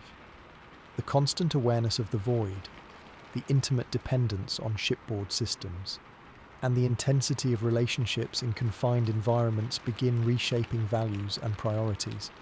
What begins as adaptation gradually becomes transformation. For children born aboard these vessels, the transformation accelerates dramatically, having never experienced Earth directly. They absorb its significance through education and stories rather than lived experience. Earth becomes conceptual rather than visceral, important as historical origin and abstract cultural touchstone, but not as experiential foundation. Their primary identity forms around their immediate reality, the ship, their specific community section, and their role within the vessel's ecosystem. Physical adaptations to the space environment further drive divergence. Bodies developed in variable gravity environments differ visibly from Earth-norm humans. Greater height, lower bone density, altered muscle development, and different cardiovascular systems create populations that increasingly cannot physically function in Earth-like gravity without medical intervention. These physiological differences inevitably shape self-conception, with spaceborne generations developing beauty standards and physical ideals adapted to their environment. Language evolution both reflects and reinforces this diverging identity. Beyond technical terminology, fundamental conceptual frameworks shift. Spatial relationships reconceptualize without the universal down provided by planetary gravity. Time perception alters without seasonal changes or natural day-night cycles. Abstract concepts like home, nature, and resources carry dramatically different associations for those who have only experienced life aboard vessels. These linguistic and conceptual shifts create increasing difficulty in truly communicating lived experience between Earth and space communities. Technological interventions accelerate divergence further. medical modifications initially introduced to mitigate negative effects of space environments, radiation resistance, bone density treatments, cardiovascular adaptations, gradually transition from therapeutic to enhancing. Genetic modifications first used to address specific health concerns expand to optimize human bodies for space conditions. Neural interfaces designed for ship operations eventually enable forms of connection and communication impossible for unmodified humans. Each technological step increases the practical differences between Earth and space humanity. Value systems evolve to reflect the realities of vessel life. Efficiency and resource conservation, merely virtues on resource-rich Earth, become moral imperatives in closed systems. Contributions to community functionality outweigh individual achievement or acquisition. Privacy expectations transform when physical isolation is impossible. Concepts of appropriate resource usage, acceptable risk, and proper behavior all shift to reflect the existential realities of space habitation. Religious and philosophical traditions undergo profound reinterpretation. Earth-originated religions face questions their founders never anticipated. How does one pray toward Mecca when Earth is a distant point that changes position constantly? What does stewardship of creation mean in an entirely artificial environment? What constitutes sacred space in manufactured habitats? Some traditions rigidly maintain Earth-based interpretations, while others evolve new understandings adapted to cosmic rather than planetary perspectives. After several generations, distinct factions typically emerge representing different approaches to identity. Traditionalists emphasize maintaining continuity with Earth heritage, preserving original cultural practices as closely as possible and viewing their community as an extension of Earth rather than something different. Progressives embrace divergence, advocating for adaptations and modifications that optimize for their actual environment rather than maintaining ties to a world most have never experienced. Between these poles exist numerous positions, creating complex identity politics that can dominate cultural discourse aboard mature vessels. Earth commemorative rituals illustrate this divergence process vividly. First-generation ceremonies faithfully reproduce Earth traditions with minimal adaptation. Second-generation observances begin incorporating practical modifications while maintaining core elements. By the third generation, many ceremonies transform into stylized representations bearing limited resemblance to their origins. The meaning shifted to reflect space-based rather than Earth-based concerns. Elements once central might become symbolic or disappear entirely, while aspects barely present in the original tradition become emphasized for their relevance to vessel life. Communication between Earth and distant vessels, already challenged by physical limitations, faces growing cultural translation problems as well. Terms, concepts, and priorities increasingly require explanation rather than simple transmission. Communication officers develop specialized training in cultural interpretation, becoming translators not just of words, but of worldviews that grow increasingly distant from each other. For military vessels in particular, this divergence creates operational challenges. Command structures designed around Earth-centric authority gradually lose practical relevance as both physical distance and cultural difference increase. Vessels operating years from Earth inevitably develop autonomous command cultures, with Earth directives increasingly viewed as advisory rather than binding. Military protocols evolve acknowledgement procedures rather than compliance requirements, recognizing the practical impossibility of centralized command across such distances. Perhaps most profoundly, the perspective from space fundamentally alters how humanity is conceived. Viewing Earth as a single small object among countless stars naturally promotes conceptualizing humanity as a unified species rather than competing nations or factions. Simultaneously, the growing differences between Earth and space populations raise questions about the boundaries of that unity. At what point do adaptations to different environments create beings that, while sharing common ancestry, have become fundamentally different? This question becomes increasingly practical rather than theoretical as divergence continues across generations. The ultimate trajectory of this divergence remains speculative, but the pattern appears inevitable.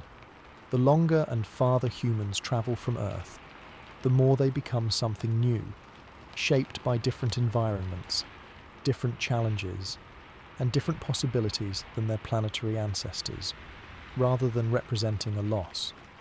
This divergence embodies the adaptive capability that has characterized humanity throughout its evolution, now extending beyond the boundaries of its original planetary home. This divergence of human identity inevitably extends into the realm of spiritual belief and practice. As space-dwelling humans develop cultures increasingly distinct from their planetary origins, their understanding of existence, purpose, and the divine undergoes equally profound transformation. Religion and spirituality aboard space vessels wouldn't simply vanish as some early space theorists predicted, but would evolve into forms both recognizable and radically new. Traditional Earth religions face immediate practical challenges in space environments. Simple rituals, like facing Mecca for prayer, become complicated when direction is relative and Earth constantly changes position. Sabbath observances designed around planetary day-night cycles require reinterpretation in environments with artificial lighting and work schedules determined by operational needs rather than solar patterns. Dietary restrictions based on Earth animals must adapt when all food comes from synthetic sources or hydroponics. These practical challenges force immediate adaptation even among the most traditionally minded believers. Religious leadership structures transform by necessity in isolated vessels, with limited or no direct connection to Earth-based religious authorities. Local interpretation gains prominence. Ship chaplains, initially trained in Earth traditions, gradually develop greater autonomy over generations. These religious leaders might maintain formal connection with Earth traditions while practicing increasingly divergent interpretations adapted to their unique context. New religious leadership hierarchies develop, sometimes mirroring the ship's operational structure or emerging organically from the community's specific needs. Sacred spaces aboard take forms dictated by practical constraints. Dedicated religious facilities might occupy precious square footage on larger vessels. But more commonly, multi-purpose spaces serve both secular and sacred functions on rotating schedules. These spaces incorporate design elements invoking traditional religious architecture while adapting to shipboard constraints, zero-gravity prayer rooms, meditation chambers with viewports facing the stars, or virtual reality environments recreating Earth's sacred sites. Over time, these adapted spaces themselves acquire sacred significance, with generations born in space attaching spiritual importance to features unique to vessel environments. The vast perspective of space influences religious thought profoundly.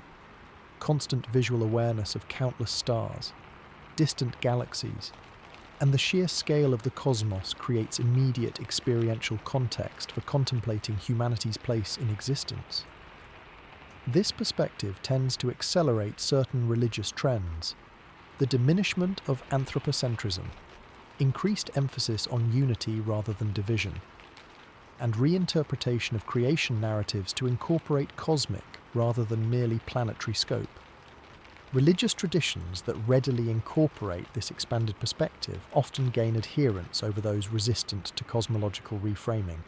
New religious movements inevitably emerge, syncretically combining elements from Earth traditions with innovations addressing the unique spiritual needs of space dwellers. These might emphasize humanity's cosmic destiny, develop sophisticated theologies of artificial environments as sacred creation, or establish rituals specifically designed for space conditions. Without Earth's regulatory religious environment, these new traditions can rapidly gain acceptance, particularly among spaceborne generations seeking spiritual frameworks that directly address their lived experience rather than requiring constant translation from Earth contexts. Death rituals undergo particularly significant adaptation. Traditional Earth burial practices become impossible due to resource constraints and practical considerations.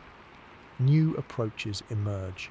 Ceremonial release of cremated remains into space, recycling of bodily components with ritual acknowledgement of the person's continued physical presence in the ship's ecosystem, or digital preservation of consciousness patterns as technological capability advances. These practices develop elaborate spiritual justifications, eventually becoming traditions in their own right rather than mere adaptations of Earth customs. Regular contemplation of the stars becomes a widespread spiritual practice transcending specific religious traditions. Many vessels establish observation periods where crew members gather at viewports or in specialized projection chambers to simply witness the cosmos. These sessions often incorporate elements of guided meditation, scientific explanation, and communal reflection. Over time, distinct observational traditions develop on different vessels, with specific approaches to cosmic contemplation becoming integral to particular ship cultures. The relationship between scientific understanding and spiritual belief evolves differently in space environments where technical knowledge directly sustains life.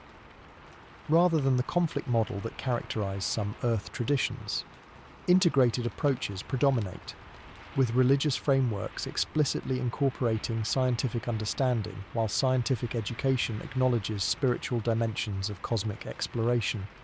This integration produces theological perspectives that would seem radical by Earth standards, but emerge naturally in environments where both technical precision and meaning-making are essential survival tools. Existential questions take on immediate practical significance in the isolation of deep space. Why are we here? Transforms from abstract philosophical inquiry to direct questioning of mission purpose when here is a manufactured environment surrounded by lethal vacuum. Religious and philosophical frameworks that provide robust answers to these questions, connecting individual sacrifices to collective purpose and placing the vessel's journey within meaningful cosmic context, gain particular influence. Religious leaders often work closely with psychological services to address existential concerns that might otherwise undermine crew cohesion and individual well-being.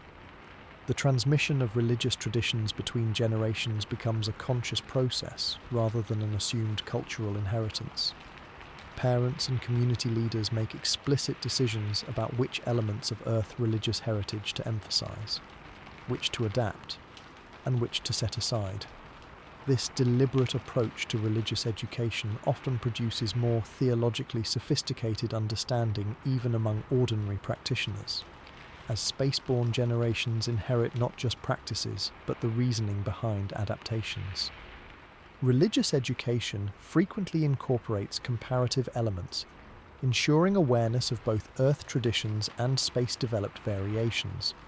Religious diversity policies become essential components of ship governance, with limited physical space and the impossibility of geographical separation.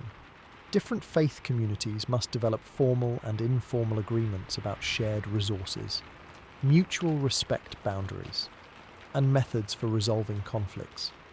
These negotiated frameworks often produce interfaith understanding more advanced than comparable Earth communities, as isolated populations cannot afford sustained religious conflicts that might threaten collective survival.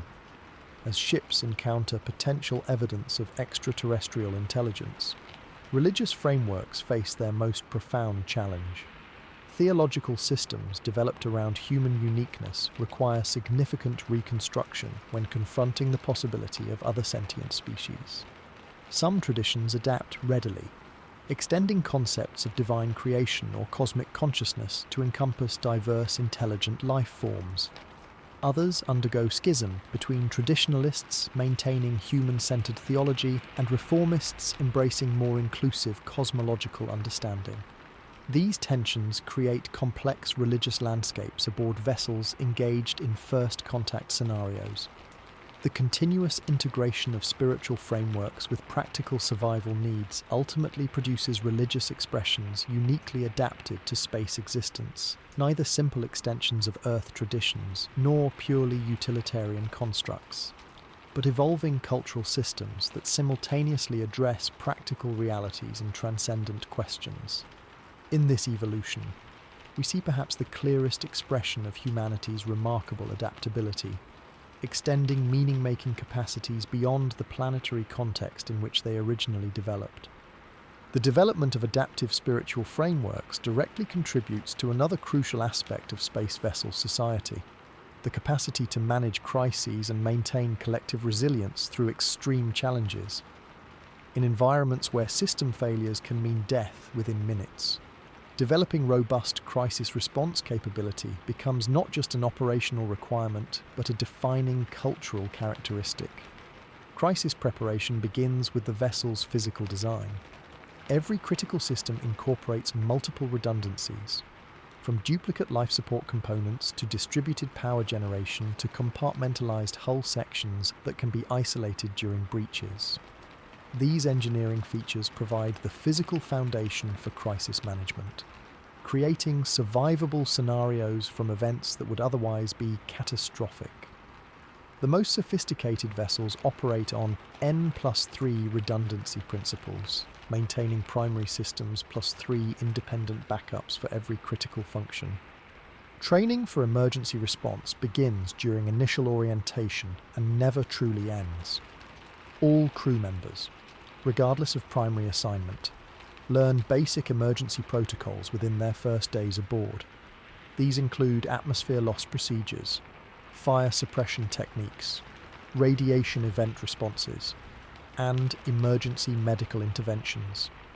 More specialized training follows as crew members settle into their roles, with regular refresher courses and certification requirements continuing throughout their service. After years aboard, even non-technical personnel develop emergency response capabilities that would qualify as expert level in Earth contexts. Simulation drills occur with remarkable frequency by Earth standards. Full ship emergency scenarios typically run monthly, while section-specific drills might occur weekly. These exercises incorporate increasingly challenging parameters over time, deliberately introducing complications like simultaneous system failures or incapacitated key personnel. The most effective drills occur without prior announcement, requiring genuine real-time response rather than prepared performance. Review sessions follow each exercise, with detailed analysis of response times, decision quality, and coordination effectiveness. Crisis leadership follows carefully designed protocols that may differ significantly from normal operational hierarchy. While the command structure maintains overall authority, emergency response teams operate under specialized leadership optimized for crisis conditions. These team leaders often come from technical rather than command tracks, their authority based on specific expertise rather than rank. Command staff receive extensive training in recognizing when to delegate tactical crisis leadership while maintaining strategic oversight, a delicate balance requiring both confidence and humility. Communication systems for emergencies incorporate multiple redundant channels. Primary communication might utilize the ship's integrated network, with backup systems including direct line optical connections, localized radio networks, and even sound-based signaling for extreme situations. All crew members learn protocols for communications degradation, including standardized hand signals and emergency codes that can transmit critical information when normal channels fail. Regular testing ensures these backup systems remain functional and familiar to all personnel. Psychological preparation for crisis situations receives attention equal to technical training. Mental health specialists develop specific interventions for managing acute stress responses, preventing panic reactions, and maintaining cognitive function during extreme conditions. Mindfulness techniques, combat breathing patterns, and cognitive reframing protocols become standard training components for all crew members. These approaches recognize that, in genuine emergencies, psychological resilience often determines survival as much as technical knowledge. The vessel's data architecture supports crisis management through distributed knowledge systems. Critical operational information exists in multiple locations using different storage technologies, ensuring that no single failure point can eliminate access to essential procedures or technical specifications. Physical documentation backs up digital systems. with emergency manuals positioned strategically throughout the vessel. These redundancies ensure that even under catastrophic system failures, the knowledge required for recovery remains accessible. Resource caches strategically positioned throughout the ship provide emergency supplies independent of central distribution systems. These caches typically contain atmospheric generation equipment, medical supplies, emergency rations, and basic tools. Their locations follow calculated dispersion patterns, ensuring that no single damage event can compromise all nearby resource deposits.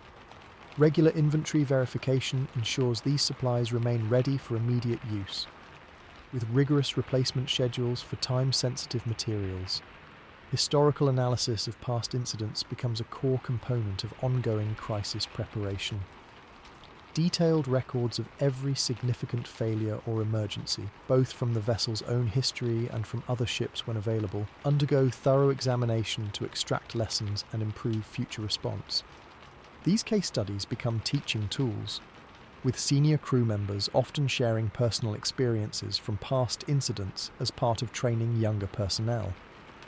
This creation of institutional memory helps prevent the repetition of past mistakes and builds confidence in established protocols. Community rituals developing around crisis survival serve important psychological functions. Ceremonies commemorating significant incidents honour both those lost and those whose actions preserved the vessel. Anniversary observances of major events become opportunities for recommitment to safety protocols and community responsibility.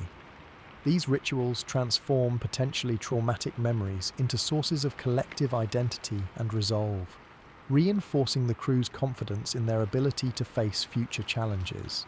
Specialized crisis scenarios receive particularly intensive preparation, with dedicated teams focused on specific emergency types. Breach response teams train specifically for hull compromise events, while radiation specialists prepare for solar flare scenarios or reactor containment failures. Medical emergency teams drill for mass casualty situations, practicing triage protocols and emergency treatment with limited resources. This specialization ensures that while all crew members maintain general emergency competence, specific high-risk scenarios benefit from expert-level response capabilities. Recovery planning receives as much attention as immediate crisis response. Detailed protocols exist for system restoration, psychological support for affected crew members, resource reallocation during extended emergencies, and return to normal operations. These plans recognize that the period following initial crisis often presents its own critical challenges, requiring sustained focus and specialized approaches even after immediate dangers have passed. Regular recovery exercises ensure these secondary response capabilities remain as sharp as frontline emergency protocols. Perhaps most importantly, vessels develop what psychologists term crisis culture, integrated patterns of behavior, values, and expectations that normalize both vigilance and adaptability. This culture balances seemingly contradictory elements: constant awareness of potential catastrophe without debilitating anxiety, strict adherence to protocols while maintaining creative problem-solving capacity, individual responsibility within intensely collaborative frameworks. When fully developed, this crisis culture becomes so ingrained that appropriate responses happen almost instinctively, with crew members acting as coordinated units during emergencies without conscious effort. The effectiveness of these integrated approaches becomes evident during actual emergencies, when vessels demonstrate remarkable resilience in conditions that would overwhelm less prepared communities. Multiple redundancies, extensive training, psychological preparation, and cultural reinforcement combine to create survival capacity far exceeding what might be expected given the inherent dangers of space environments. This resilience represents not just technical achievement, but profound social adaptation. Humanity's ancient capacity for collective action evolved to meet the extreme challenges of our most hostile frontier. The resilience developed for handling known crisis scenarios aboard space vessels becomes particularly valuable when confronting the greatest unknown: potential contact with non-human intelligence. While the crisis management systems prepare crews for technical failures and internal emergencies, First contact protocols address entirely different challenges, ones that could fundamentally transform humanity's understanding of its place in the cosmos. Most long-duration vessels maintain detailed first contact procedures developed from decades of theoretical work by xenolinguists, exobiologists, and cultural anthropologists. These protocols typically begin with observation phases that strictly prohibit direct communication attempts until basic assessment of technological capability and potential threat level can be established. This cautious approach reflects the recognition that misunderstandings across completely different evolutionary histories could have catastrophic consequences. Communication preparation involves remarkable specialization. Dedicated first contact teams include linguists trained in universal grammar theory, mathematicians specializing in prime number sequences and other potentially universal concepts, and specialists in visual pattern communication. These teams continuously develop and refine potential first communication attempts, designing messages that minimize cultural assumptions and maximize chances of establishing basic shared understanding. The underlying principle recognizes that virtually nothing can be assumed, not perception of the same wavelengths of light, not similar sensory apparatus, not even similar concepts of individuality or communication itself. Military vessels face particularly complex considerations during potential first contact situations. Their primary defensive mission creates tension with the scientific and diplomatic aspects of alien encounter. Command structures typically establish clear demarcation between defensive posture and communication attempts, often physically separating these functions to different sections of the ship. Special protocols determine when defensive systems can be activated, typically requiring multiple verification steps to prevent misinterpretation of alien actions as hostile when they may simply be incomprehensible. Psychological preparation for potential alien encounter receives significant attention during crew training. Most humans harbour deep-seated assumptions about intelligence based on Earth evolutionary patterns, bilateral symmetry, forward-facing sensory organs, size ranges compatible with Earth gravity. Specialized training helps crew members recognize these biases and prepare for encounters with intelligence that might manifest in completely unfamiliar forms. Virtual simulations expose personnel to increasingly exotic hypothetical alien morphologies and behaviors, reducing the likelihood of instinctive negative reactions during actual encounters. Quarantine procedures form an essential component of contact protocols. The potential biological risks of interaction between independently evolved life forms cannot be overstated. Completely separate immune histories create the possibility for catastrophic cross-contamination, with pathogens from either species potentially finding the other's biology defenseless against novel attack mechanisms. Strict physical separation would likely characterize early interactions, with elaborate decontamination procedures for any materials exchanged and multiple buffer zones established to prevent accidental exposure. Information security takes on new dimensions during alien contact scenarios. The question of what knowledge should be shared becomes extraordinarily complex when dealing with a completely unknown intelligence. Military vessels typically operate under protocols that strictly limit information disclosure during initial encounters, withholding details about Earth's location, human biological vulnerabilities, weapons capabilities, and other security-sensitive data. These restrictions create tensions between scientific personnel eager to establish meaningful exchange and security officers concerned with potential threats to human civilization. Cultural preparation includes consideration of how human diversity should be presented to non-human intelligence. Most protocols emphasize displaying human variation rather than a single representative, avoiding the implication that any individual or group represents a standard human. Historical records of first contact between different human cultures inform these approaches, with lessons drawn from past misunderstandings when cultures with different technological capabilities first encountered one another on Earth. Threat assessment during alien encounters involves sophisticated analysis frameworks that distinguish between actual hostile intent and actions that merely appear threatening due to cultural or biological differences. Specialized AI systems assist human analysts in evaluating patterns of behavior, looking for consistent indicators that transcend human-specific threat recognition templates. These systems help prevent both dangerous false negatives failing to recognize genuine threats and equally dangerous false positives, misinterpreting neutral actions as hostile. Decision-making authority during first contact situations typically follows specialized protocols that may differ from normal command structure. While military command maintains ultimate authority, actual communication management often falls to specialized civilian experts embedded within the crew specifically for these scenarios. This hybrid approach recognizes that contact with alien intelligence represents both a potential security situation and a scientific diplomatic event of unprecedented significance, requiring multiple types of expertise working in coordinated fashion. Simulation training for contact scenarios occurs regularly aboard vessels venturing into unexplored regions. These exercises range from basic communication attempts with hypothetical intelligences to full-scale crisis responses for hostile encounter scenarios.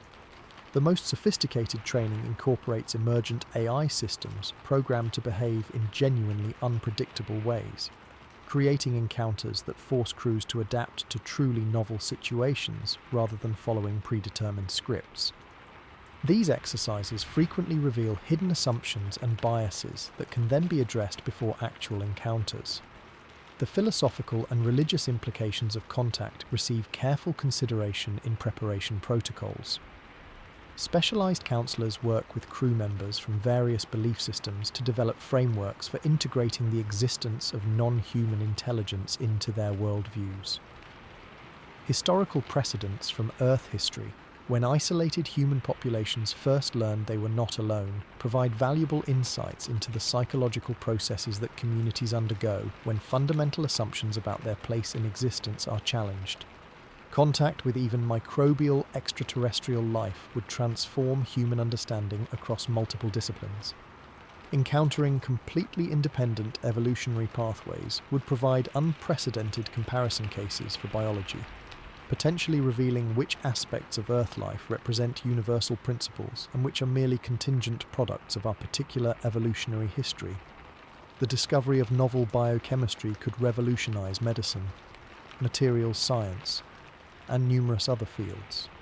Every vessel venturing into unexplored space carries specialized collection and analysis equipment for safely studying potential biological samples without contamination risks. Perhaps the most profound aspect of potential alien encounter involves the possibility of contact with civilizations far more technologically advanced than humanity.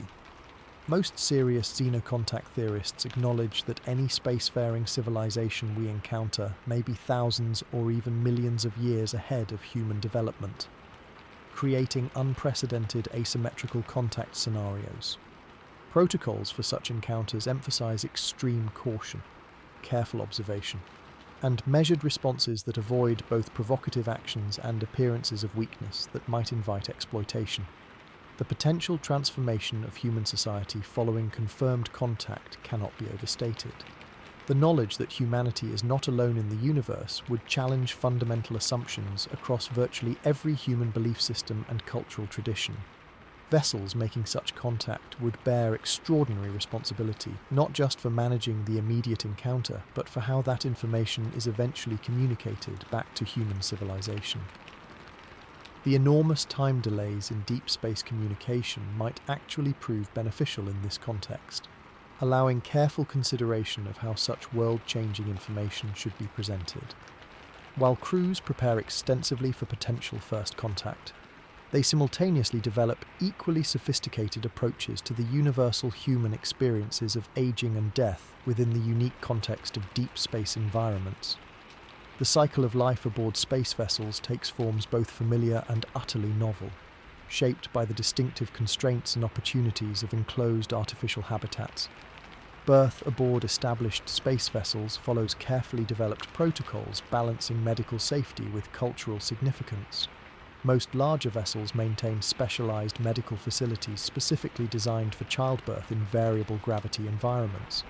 These berthing centres typically offer options ranging from terrestrial equivalent gravity in centrifugal sections to partial or microgravity environments, with medical research suggesting that different gravitational conditions during birth may offer various advantages.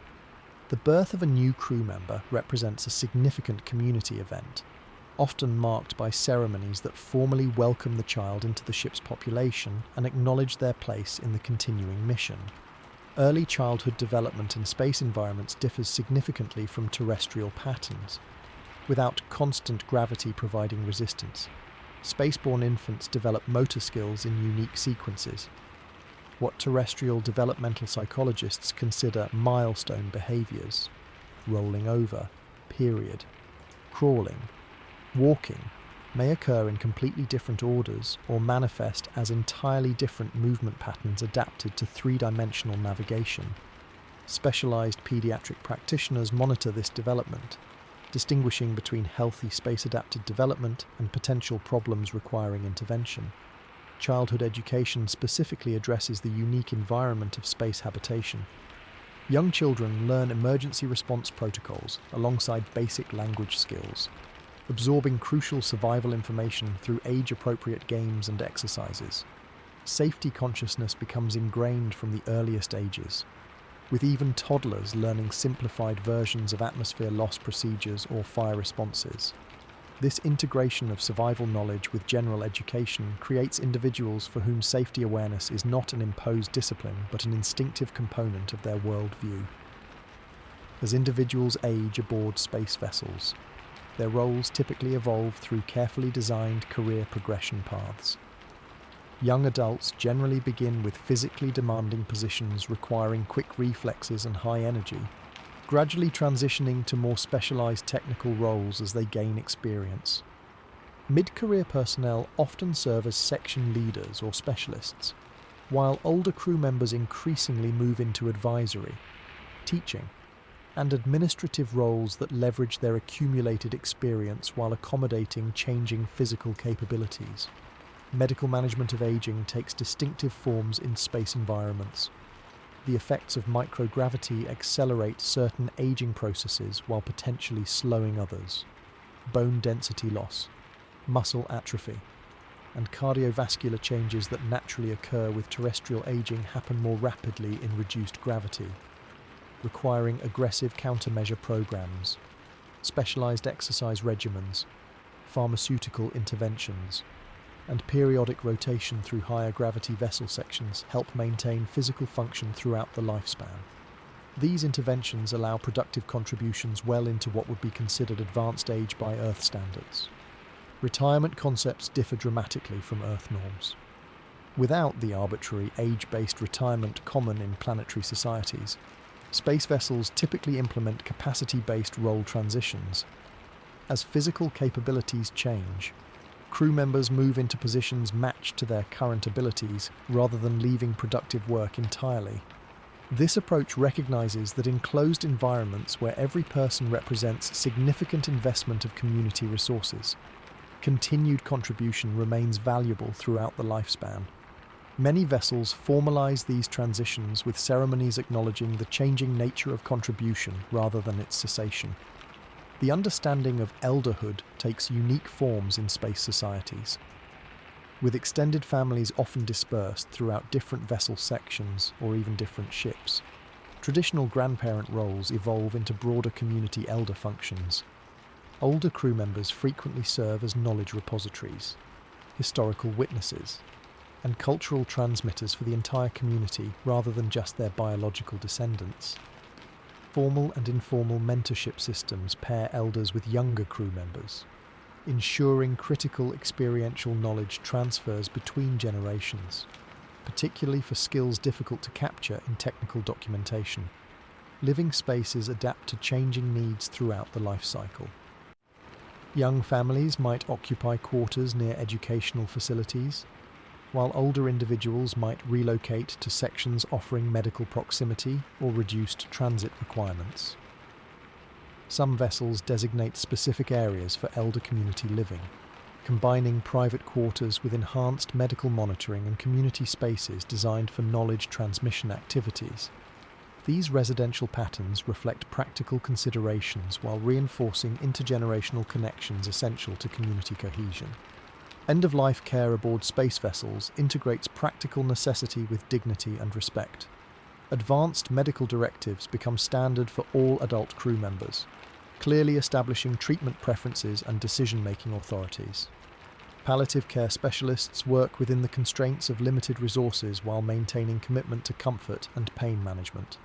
Many vessels designate specific spaces for hospice care, designed to accommodate family presence while providing necessary medical support.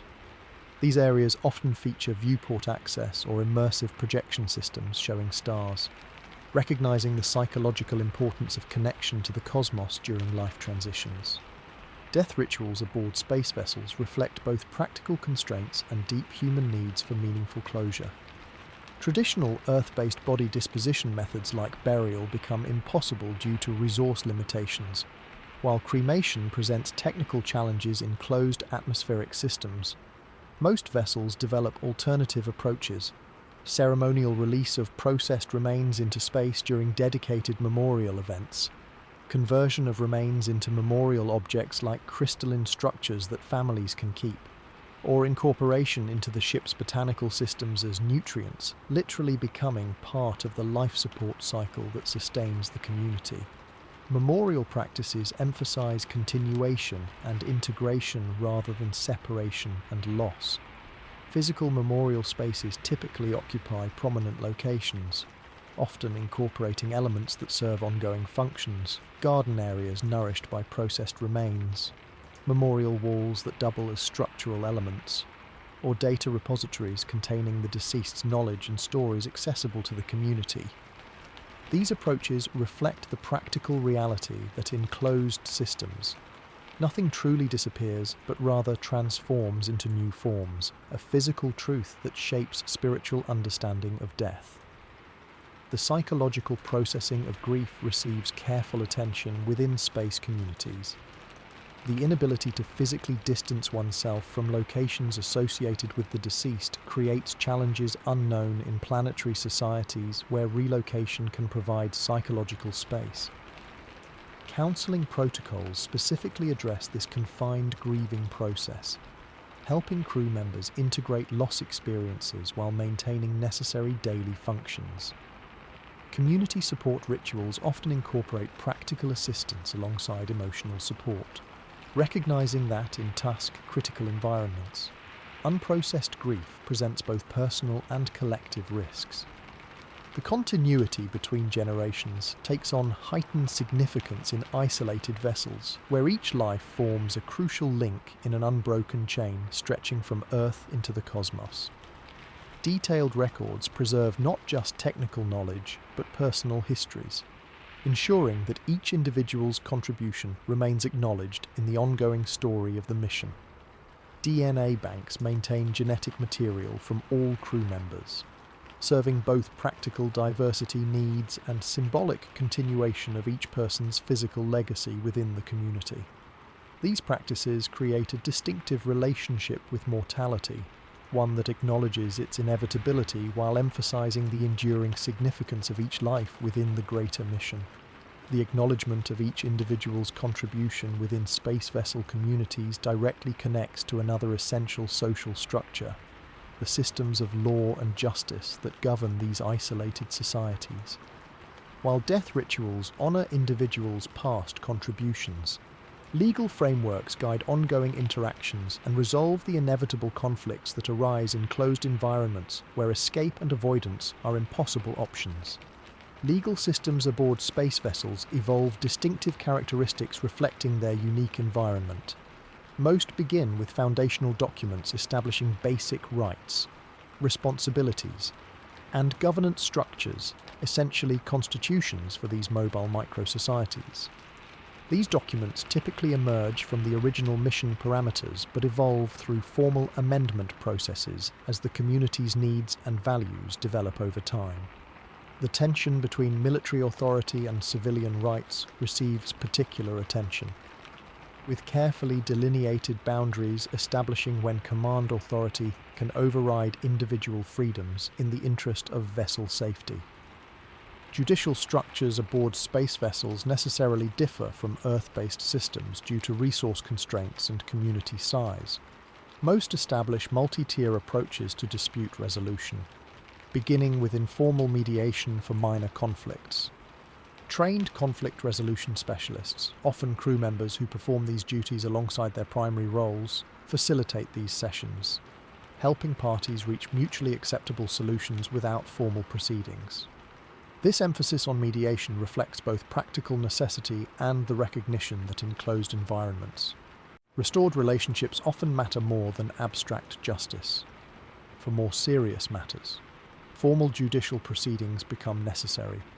Many vessels establish rotating judicial panels rather than permanent judges, drawing qualified personnel from various departments to ensure diverse perspectives while preventing the emergence of an entirely separate judicial class.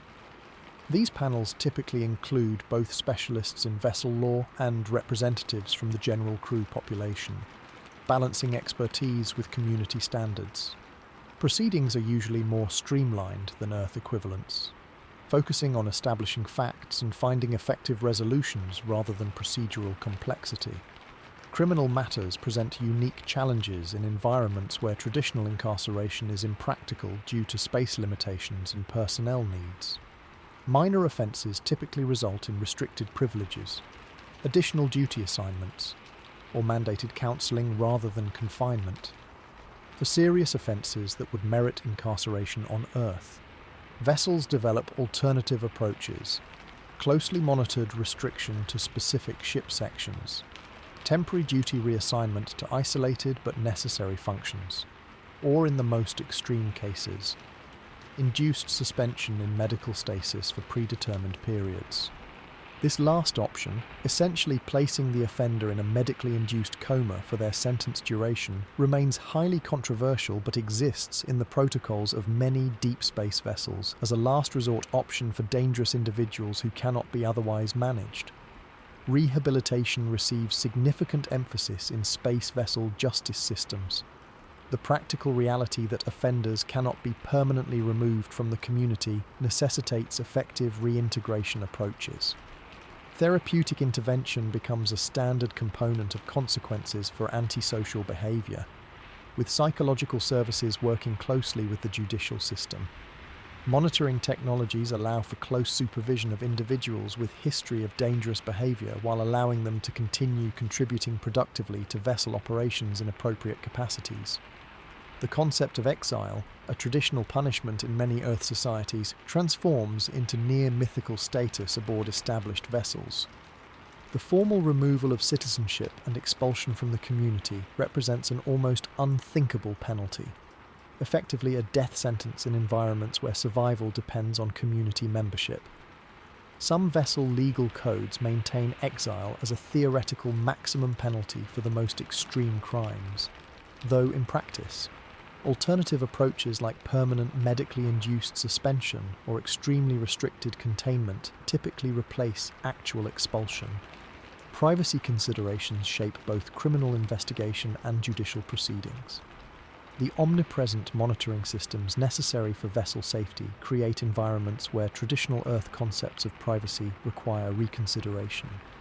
Legal codes carefully delineate when and how surveillance data can be accessed for investigative purposes, establishing higher authorization thresholds for more private areas like personal quarters. Judicial proceedings similarly balance transparency needs with privacy protections, with certain sensitive matters heard in restricted sessions to protect individual dignity while maintaining community confidence in the process. Property law evolves distinctive characteristics in environments where physical possessions are strictly limited. Personal ownership focuses more on usage rights than absolute possession, with many items technically belonging to the vessel but allocated to individuals for defined periods or purposes. Inheritance systems develop to manage the limited personal possessions crew members accumulate, with formal processes determining how these items redistribute after death. Digital possessions, including creative works, .e personal records, and virtual collections, often receive more comprehensive ownership protection than physical items, reflecting their negligible resource impact on the vessel environment. Contract and agreement enforcement relies heavily on reputation systems in small communities where repeated interaction is inevitable, often. Formal dispute resolution mechanisms exist, but social consequences for breaching agreements often prove more significant than official penalties. Many vessels develop public commitment systems where agreements receive community witness, creating social pressure for fulfillment beyond whatever formal enforcement mechanisms exist. These approaches reflect recognition that in closed communities, trust represents a resource as precious as any physical supply. Family law adapts to the realities of space habitation and limited population. Relationship recognition takes varied forms, with many vessels acknowledging diverse family structures beyond traditional marriage. Custody arrangements following relationship dissolution emphasize stability for children while recognizing the impossibility of complete separation in confined environments. Some vessels implement mandatory cooling-off periods and mediation before allowing formal relationship dissolution, reflecting the community impact of significant social reconfigurations. Reproductive rights balance individual autonomy with community resource planning, creating some of the most complex legal and ethical questions vessel societies face. As physical distance from Earth increases, the legal system's relationship with Earth jurisdictions becomes increasingly theoretical.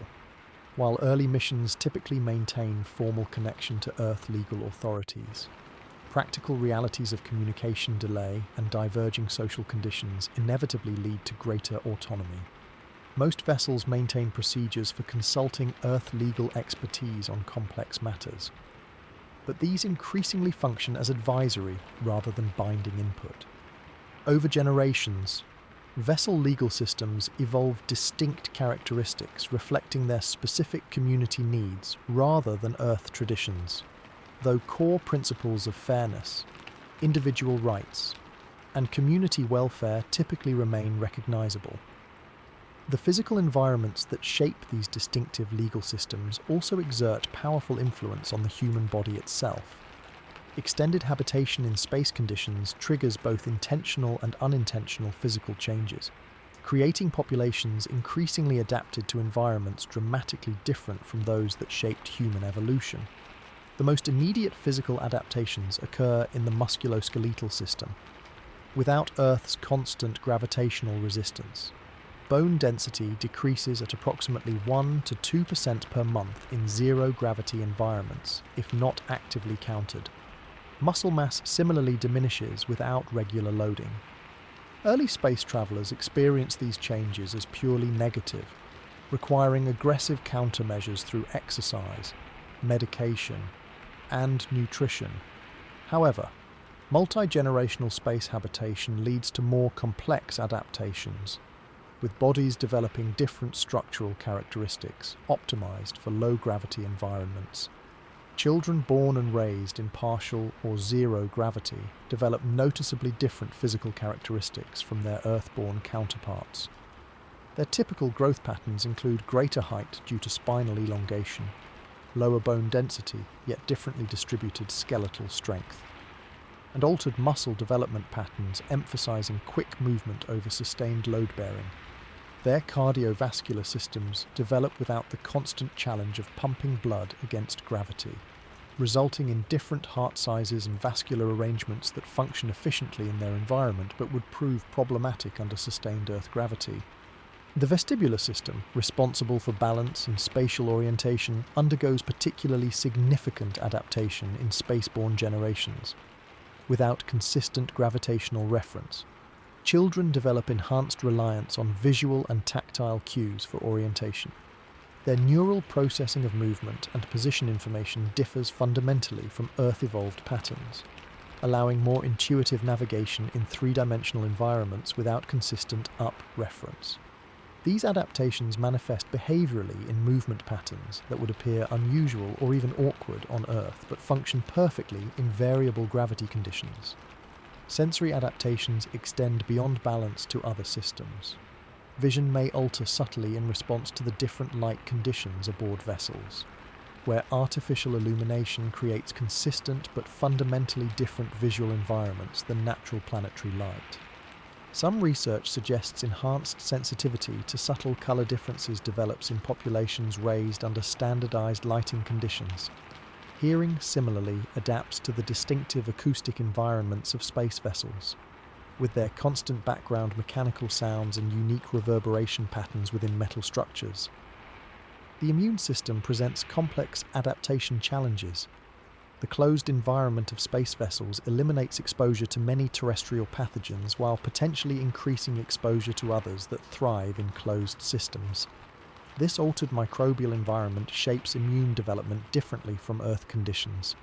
Some evidence suggests space-borne generations develop heightened responses to unfamiliar microbes, potentially problematic when encountering new environments, while simultaneously showing reduced reaction to common shipboard microorganisms, creating unique immunological profiles distinct from Earth populations. Reproductive biology functions differently in space environments, though research remains limited by ethical considerations.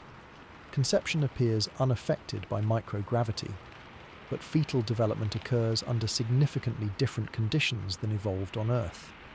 The absence of consistent gravitational cues during development potentially affects everything from fluid distribution to structural formation. Pregnancy in variable gravity environments requires specialized medical monitoring and often supplemental support systems, particularly during later stages when the increased mass would normally be supported by the skeletal system under Earth gravity. Circulatory adaptations become particularly evident in long-term space inhabitants. Without gravity pulling blood toward the lower extremities, fluid distribution throughout the body changes, initially causing the characteristic puffy-faced appearance of space travelers. Over time, the body adapts to this new normal, with blood volume typically decreasing and regulatory systems recalibrating to maintain appropriate pressure without gravity's assistance. These changes become so ingrained in spaceborne individuals that they would experience significant circulatory challenges if suddenly exposed to full Earth gravity. Deliberate modifications increasingly supplement these natural adaptations. Medical interventions initially designed to counter negative space effects evolve into enhancement technologies optimized for space conditions. Bone density treatments, originally developed to prevent loss, advance to create skeletal structures specifically engineered for low-gravity strength requirements. Cardiovascular support systems evolve from countermeasures into optimizations. These medical approaches initially focus on maintaining Earth-equivalent function, but gradually shift towards supporting specially adapted space-optimized physiology. Radiation exposure drives both natural selection and intentional modification. The increased radiation beyond Earth's protective magnetosphere creates strong selective pressure for enhanced DNA repair mechanisms and radiation resistance. Early generations rely primarily on external shielding and medical interventions to manage radiation exposure. Over time, genetic modifications specifically targeting radiation resilience become increasingly common, potentially accelerating divergence from Earth baseline. These modifications begin as protective measures but potentially develop into distinctive adaptive advantages for space environments. Dietary adaptations reflect both the available nutrition aboard vessels and the different metabolic needs of space-adapted bodies. The plant species that thrive in controlled environments form the foundation of space diets, supplemented by cultured proteins and specialized nutritional formulations. Over generations, digestive systems optimize for these consistent inputs rather than the varied and seasonal diets that shaped terrestrial human evolution. Metabolic efficiency becomes strongly selected for in environments where every calorie represents significant resource investment, potentially leading to distinctive digestive adaptations. The integration of technology with biology accelerates in space environments where natural human capabilities face significant limitations. Neural interfaces initially developed for operating complex ship systems become increasingly sophisticated, creating direct connections between human minds and vessel functions. Medical implants monitoring vital functions evolve from diagnostic tools to active regulatory systems, intervening automatically to maintain optimal function in space conditions. The line between adaptive technology and human biology blurs as these systems become integral rather than supplemental to normal function, particularly for individuals born with these enhancements as standard medical procedure. The cumulative effect of these adaptations, both natural and engineered, creates populations increasingly optimized for space habitation while simultaneously less suited for Earth environments. After multiple generations, the physical divergence reaches points where return to Earth would require extensive medical intervention and adaptation periods. The human form, remarkably consistent across Earth environments for tens of thousands of years, begins branching into distinctive variants adapted to entirely new conditions, an evolutionary experiment occurring at unprecedented speed as humanity extends beyond its planet of origin. The physical adaptations that space-dwelling humans develop over generations exist in dynamic relationship with the technological systems that support them. As bodies change to meet environmental challenges, the technology surrounding them undergoes its own evolution. Perhaps no aspect of space vessel operation presents more consistent challenges than managing technological obsolescence while maintaining mission capability over decades or even centuries of operation. Unlike planetary societies that can gradually phase in new technologies across distributed infrastructure, space vessels face the daunting task of upgrading critical systems while continuously operating them. A warship launched with cutting-edge technology begins falling behind current standards almost immediately as research continues on the homeworld. After 10 years, its systems might be considered dated. After 25 years, obsolete by Earth standards, and after 50 years, practically antique. Yet these outdated systems must continue sustaining hundreds or thousands of lives without interruption. The fundamental challenge stems from physics and economics. The enormous energy requirements for interstellar propulsion make frequent returns for comprehensive overhaul economically prohibitive, while the vast distances involved mean that even communication about technological developments faces increasing time lag. A vessel 20 light-years from Earth receives technical updates that are already 20 years old upon arrival, creating inevitable technological divergence between Earth and deep space fleets. Vessel design anticipates this challenge through modular architecture that permits subsystem replacement without compromising overall functionality.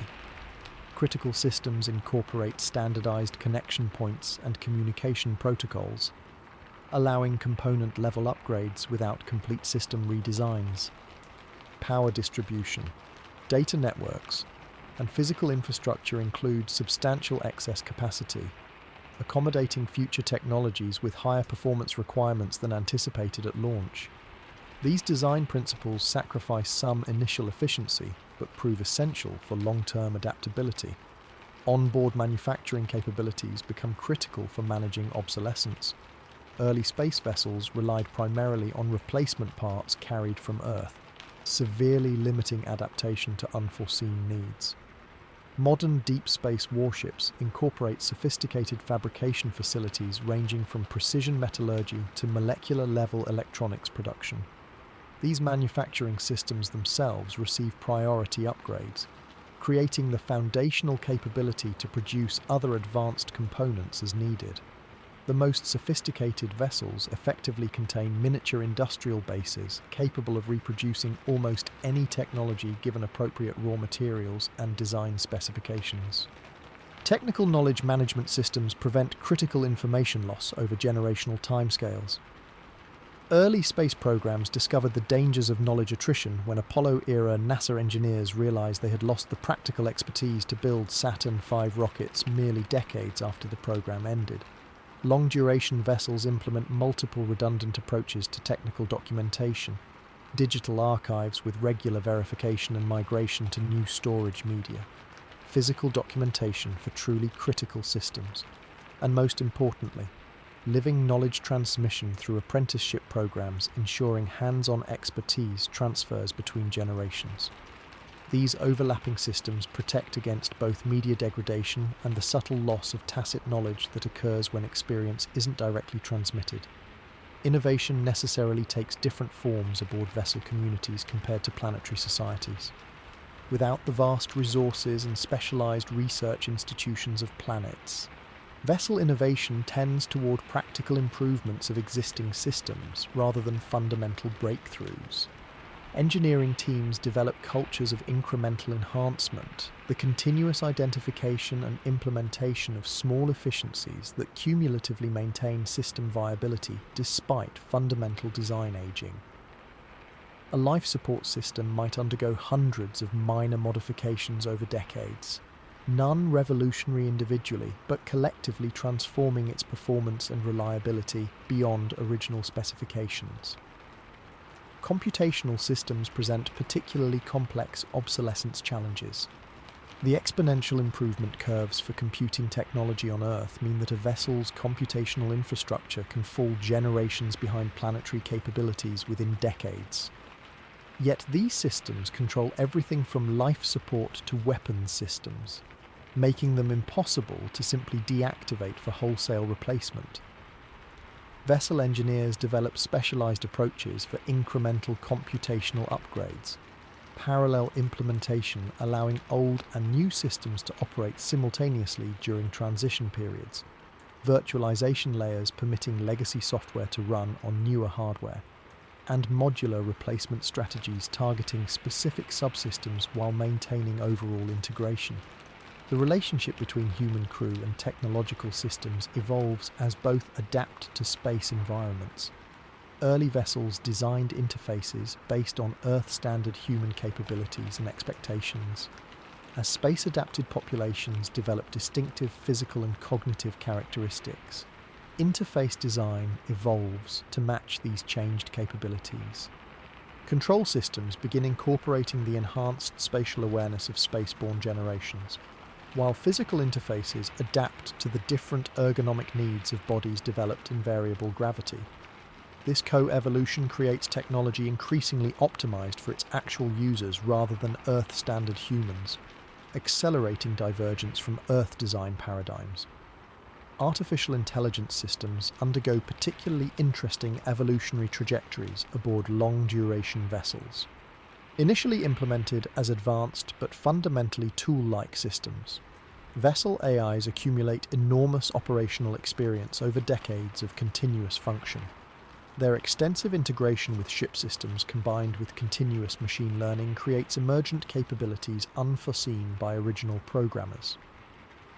While falling behind Earth AIs in theoretical capabilities due to hardware limitations, vessel AIs develop specialized expertise perfectly aligned with their operational environment. The relationship between crew and these evolving AIs becomes increasingly symbiotic, with clear distinctions between human and artificial cognition blurring over generational timescales. Resource limitations drive distinctive innovation patterns aboard vessels. Earth-based technology often develops with minimal concern for material scarcity, energy efficiency, or long-term repairability, factors absolutely critical in closed system vessels. Technologies that prove brilliant conceptually but require exotic materials unavailable aboard or consume disproportionate resources hold limited practical value regardless of their theoretical superiority. This selection pressure drives vessel technology toward elegant minimalism, emphasizing reliability, efficiency, and maintainability over raw performance or feature proliferation.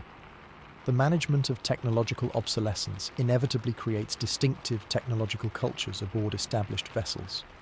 Engineering teams develop immense pride in maintaining ancient systems at performance levels matching or exceeding original specifications. Technical workarounds and adaptations accumulate into unique operational knowledge unavailable in standard documentation.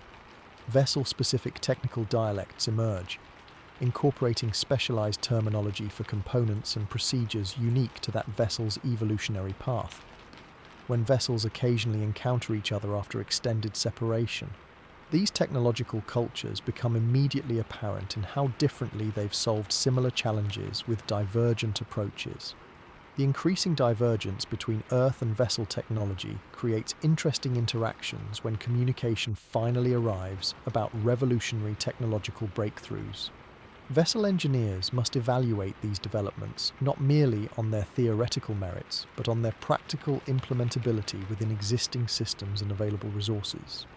Some Earth advancements prove readily adaptable and create genuine leaps in capability, while others, despite theoretical superiority, prove impractical given vessel constraints. This evaluation process becomes increasingly sophisticated as vessel technological cultures mature, developing nuanced understanding of which innovations justify major implementation efforts and which remain interesting but impractical curiosities. Perhaps the most profound impact of technological obsolescence management is psychological rather than technical. The continuous adaptation of aging systems creates a distinctive relationship with technology fundamentally different from the replacement-oriented consumer mentality common on Earth. Vessel inhabitants develop deep appreciation for the elegant durability of well-designed systems that continue functioning decades beyond intended lifespans. This perspective fosters technological sustainability principles that may ultimately prove more enduring than the specific technological implementations themselves. The unique technological path that each vessel follows ultimately shapes its identity as distinctively as human cultural divergence. Vessels launched within the same decade from the same shipyards will, after 50 years in different regions of space, develop markedly different technological signatures based on their specific challenges, innovations, and upgrade paths. This technological distinctiveness becomes part of each vessel's character, influencing how its crew perceives both their own capabilities and their relationship to the broader human civilization they left behind, a civilization that increasingly exists more as an idea than a practical reality. This growing separation from Earth represents the final and perhaps most profound challenge facing spacefaring communities: the paradoxical relationship with the concept of home and the increasingly theoretical possibility of return. For vessels on multi-generational missions, Earth transforms from geographic origin to abstract concept, creating complex psychological and cultural dynamics that shape the community's very identity. For first-generation crew members, those born on Earth, the concept of home initially remains geographically concrete. They carry vivid sensory memories of Earth environments, the feeling of rain, the sound of wind through trees, the sensation of walking on beach sand or mountain paths. These memories form precious personal touchstones, often revisited through both conversation and technological aids like virtual reality simulations that recreate specific Earth locations with increasing fidelity as technology advances. Many maintain detailed journals or recordings of their Earth experiences, recognizing that these first-hand accounts will eventually become valuable historical documents for future generations who will never experience the home world directly. The psychological relationship with Earth changes dramatically as mission duration extends. Initial acute homesickness typically evolves through several phases: active longing, nostalgic idealization, gradual emotional distancing, and finally, psychological reorientation that centers the vessel itself as primary home. This transition rarely progresses linearly, with significant events, births, deaths, major mission milestones, often triggering temporary regression to earlier emotional states. The healthiest adaptations typically balance acknowledgement of Earth's significance with genuine emotional investment in the immediate community, neither denying Earth's importance nor remaining unhealthily fixated on an increasingly distant past. For second-generation crew members, those born aboard but raised by Earth-born parents, the relationship with Earth becomes more complex. They experience Earth through inherited stories, recorded media, educational materials, and virtual simulations, but lack direct sensory experience. Their conception of Earth often combines factual knowledge with elements of mythology, as parents' and grandparents' stories inevitably emphasize certain aspects of Earth life while omitting others. Many develop intense curiosity about this ancestral home, while others experience ambivalence or even rejection of its psychological importance, particularly during developmental phases focused on establishing independent identity. By the third generation, Earth transitions further toward historical concept rather than lived reality. For these individuals, the ship represents the only home they or their parents have ever known. Earth becomes primarily academic knowledge rather than emotional touchstone, important as historical origin but no more personally significant than other historical information. Some develop scholarly interest in Earth studies, while others engage with Earth heritage primarily through cultural practices that have evolved distinctly shipboard interpretations. The personal connection weakens while the historical acknowledgement remains. Mission parameters significantly influence how communities navigate this relationship with Earth. Vessels on defined round-trip missions, however long, maintain different psychological orientations than those on one-way colonization journeys or open-ended exploration missions. The theoretical possibility of eventual return, even if scheduled beyond one's lifetime, creates different cultural dynamics than missions explicitly designed without return components. Communication frequency with Earth similarly shapes these relationships, with regular information exchange maintaining stronger connections than missions operating under communication blackout or extreme lag conditions. The physical realities of human adaptation to space environments eventually create practical barriers to Earth return beyond psychological considerations. After multiple generations of development in low or zero gravity environments, the physiological changes make Earth's full gravity potentially dangerous or even fatal without extensive medical intervention. The immune system divergence creates serious biomedical concerns about exposure to Earth's microbial environment. These physical barriers transform return from merely emotionally complex to practically problematic, requiring honest acknowledgement in how communities conceptualize their relationship with the ancestral home world. For vessels encountering habitable worlds during their missions, the conceptual framework of home faces further complication. The possibility of establishing new planetary colonies creates decision points that highlight the community's evolved relationship with planet-bound living. Some crew members may embrace the opportunity to experience a planetary environment, any planetary environment, after generations in artificial habitats. Others may find the open skies and uncontrolled conditions of planets psychologically disturbing compared to the known security of vessel environments. These divergent responses often split along generational lines but can create unexpected alignments based on individual psychology and adaptation patterns. The most mature vessel cultures typically develop nuanced approaches to the Earth relationship question.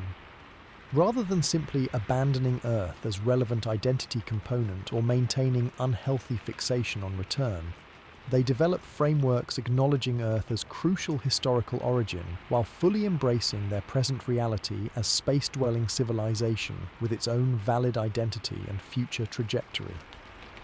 Earth becomes neither forgotten nor idealized, but appropriately contextualized within their expanding understanding of human potential and adaptation.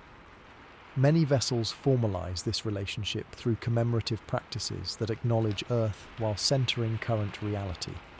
Annual Earth Days might feature educational activities about the home world alongside celebrations of the community's independent accomplishments. Memorial spaces often incorporate Earth elements, soil samples carried from launch, plant species of terrestrial origin, artwork depicting Earth landscapes, while simultaneously celebrating the unique vessel environment. These balanced approaches allow meaningful connection to human origins without psychological dependence on an increasingly theoretical return scenario.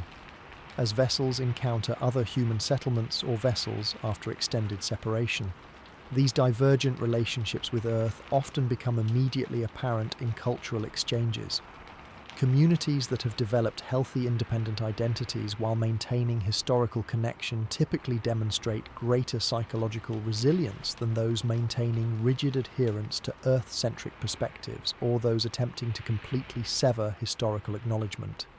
These encounters sometimes trigger re-evaluation of a community's Earth relationship, particularly when confronted with different adaptive approaches developed by other isolated human groups.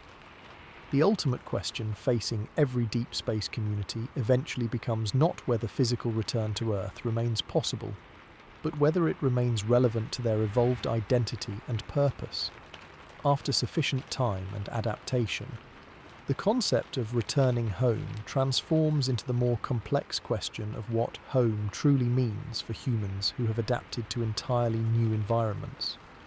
For many mature vessel cultures, the answer acknowledges Earth's irreplaceable historical significance while recognizing that their true home has become the vessel itself, not as temporary conveyance, but as legitimate human habitat worthy of the emotional investment and belonging that the concept of home represents at its most fundamental level. This evolution of the home concept represents neither loss nor compromise, but the natural extension of humanity's remarkable adaptability.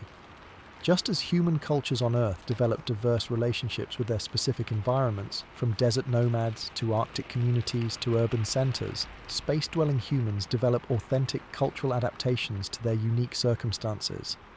The vessel transitions from mere technology to genuine homeworld, carrying human potential forward into environments never experienced during our species' evolutionary history, but now integral to its continuing story.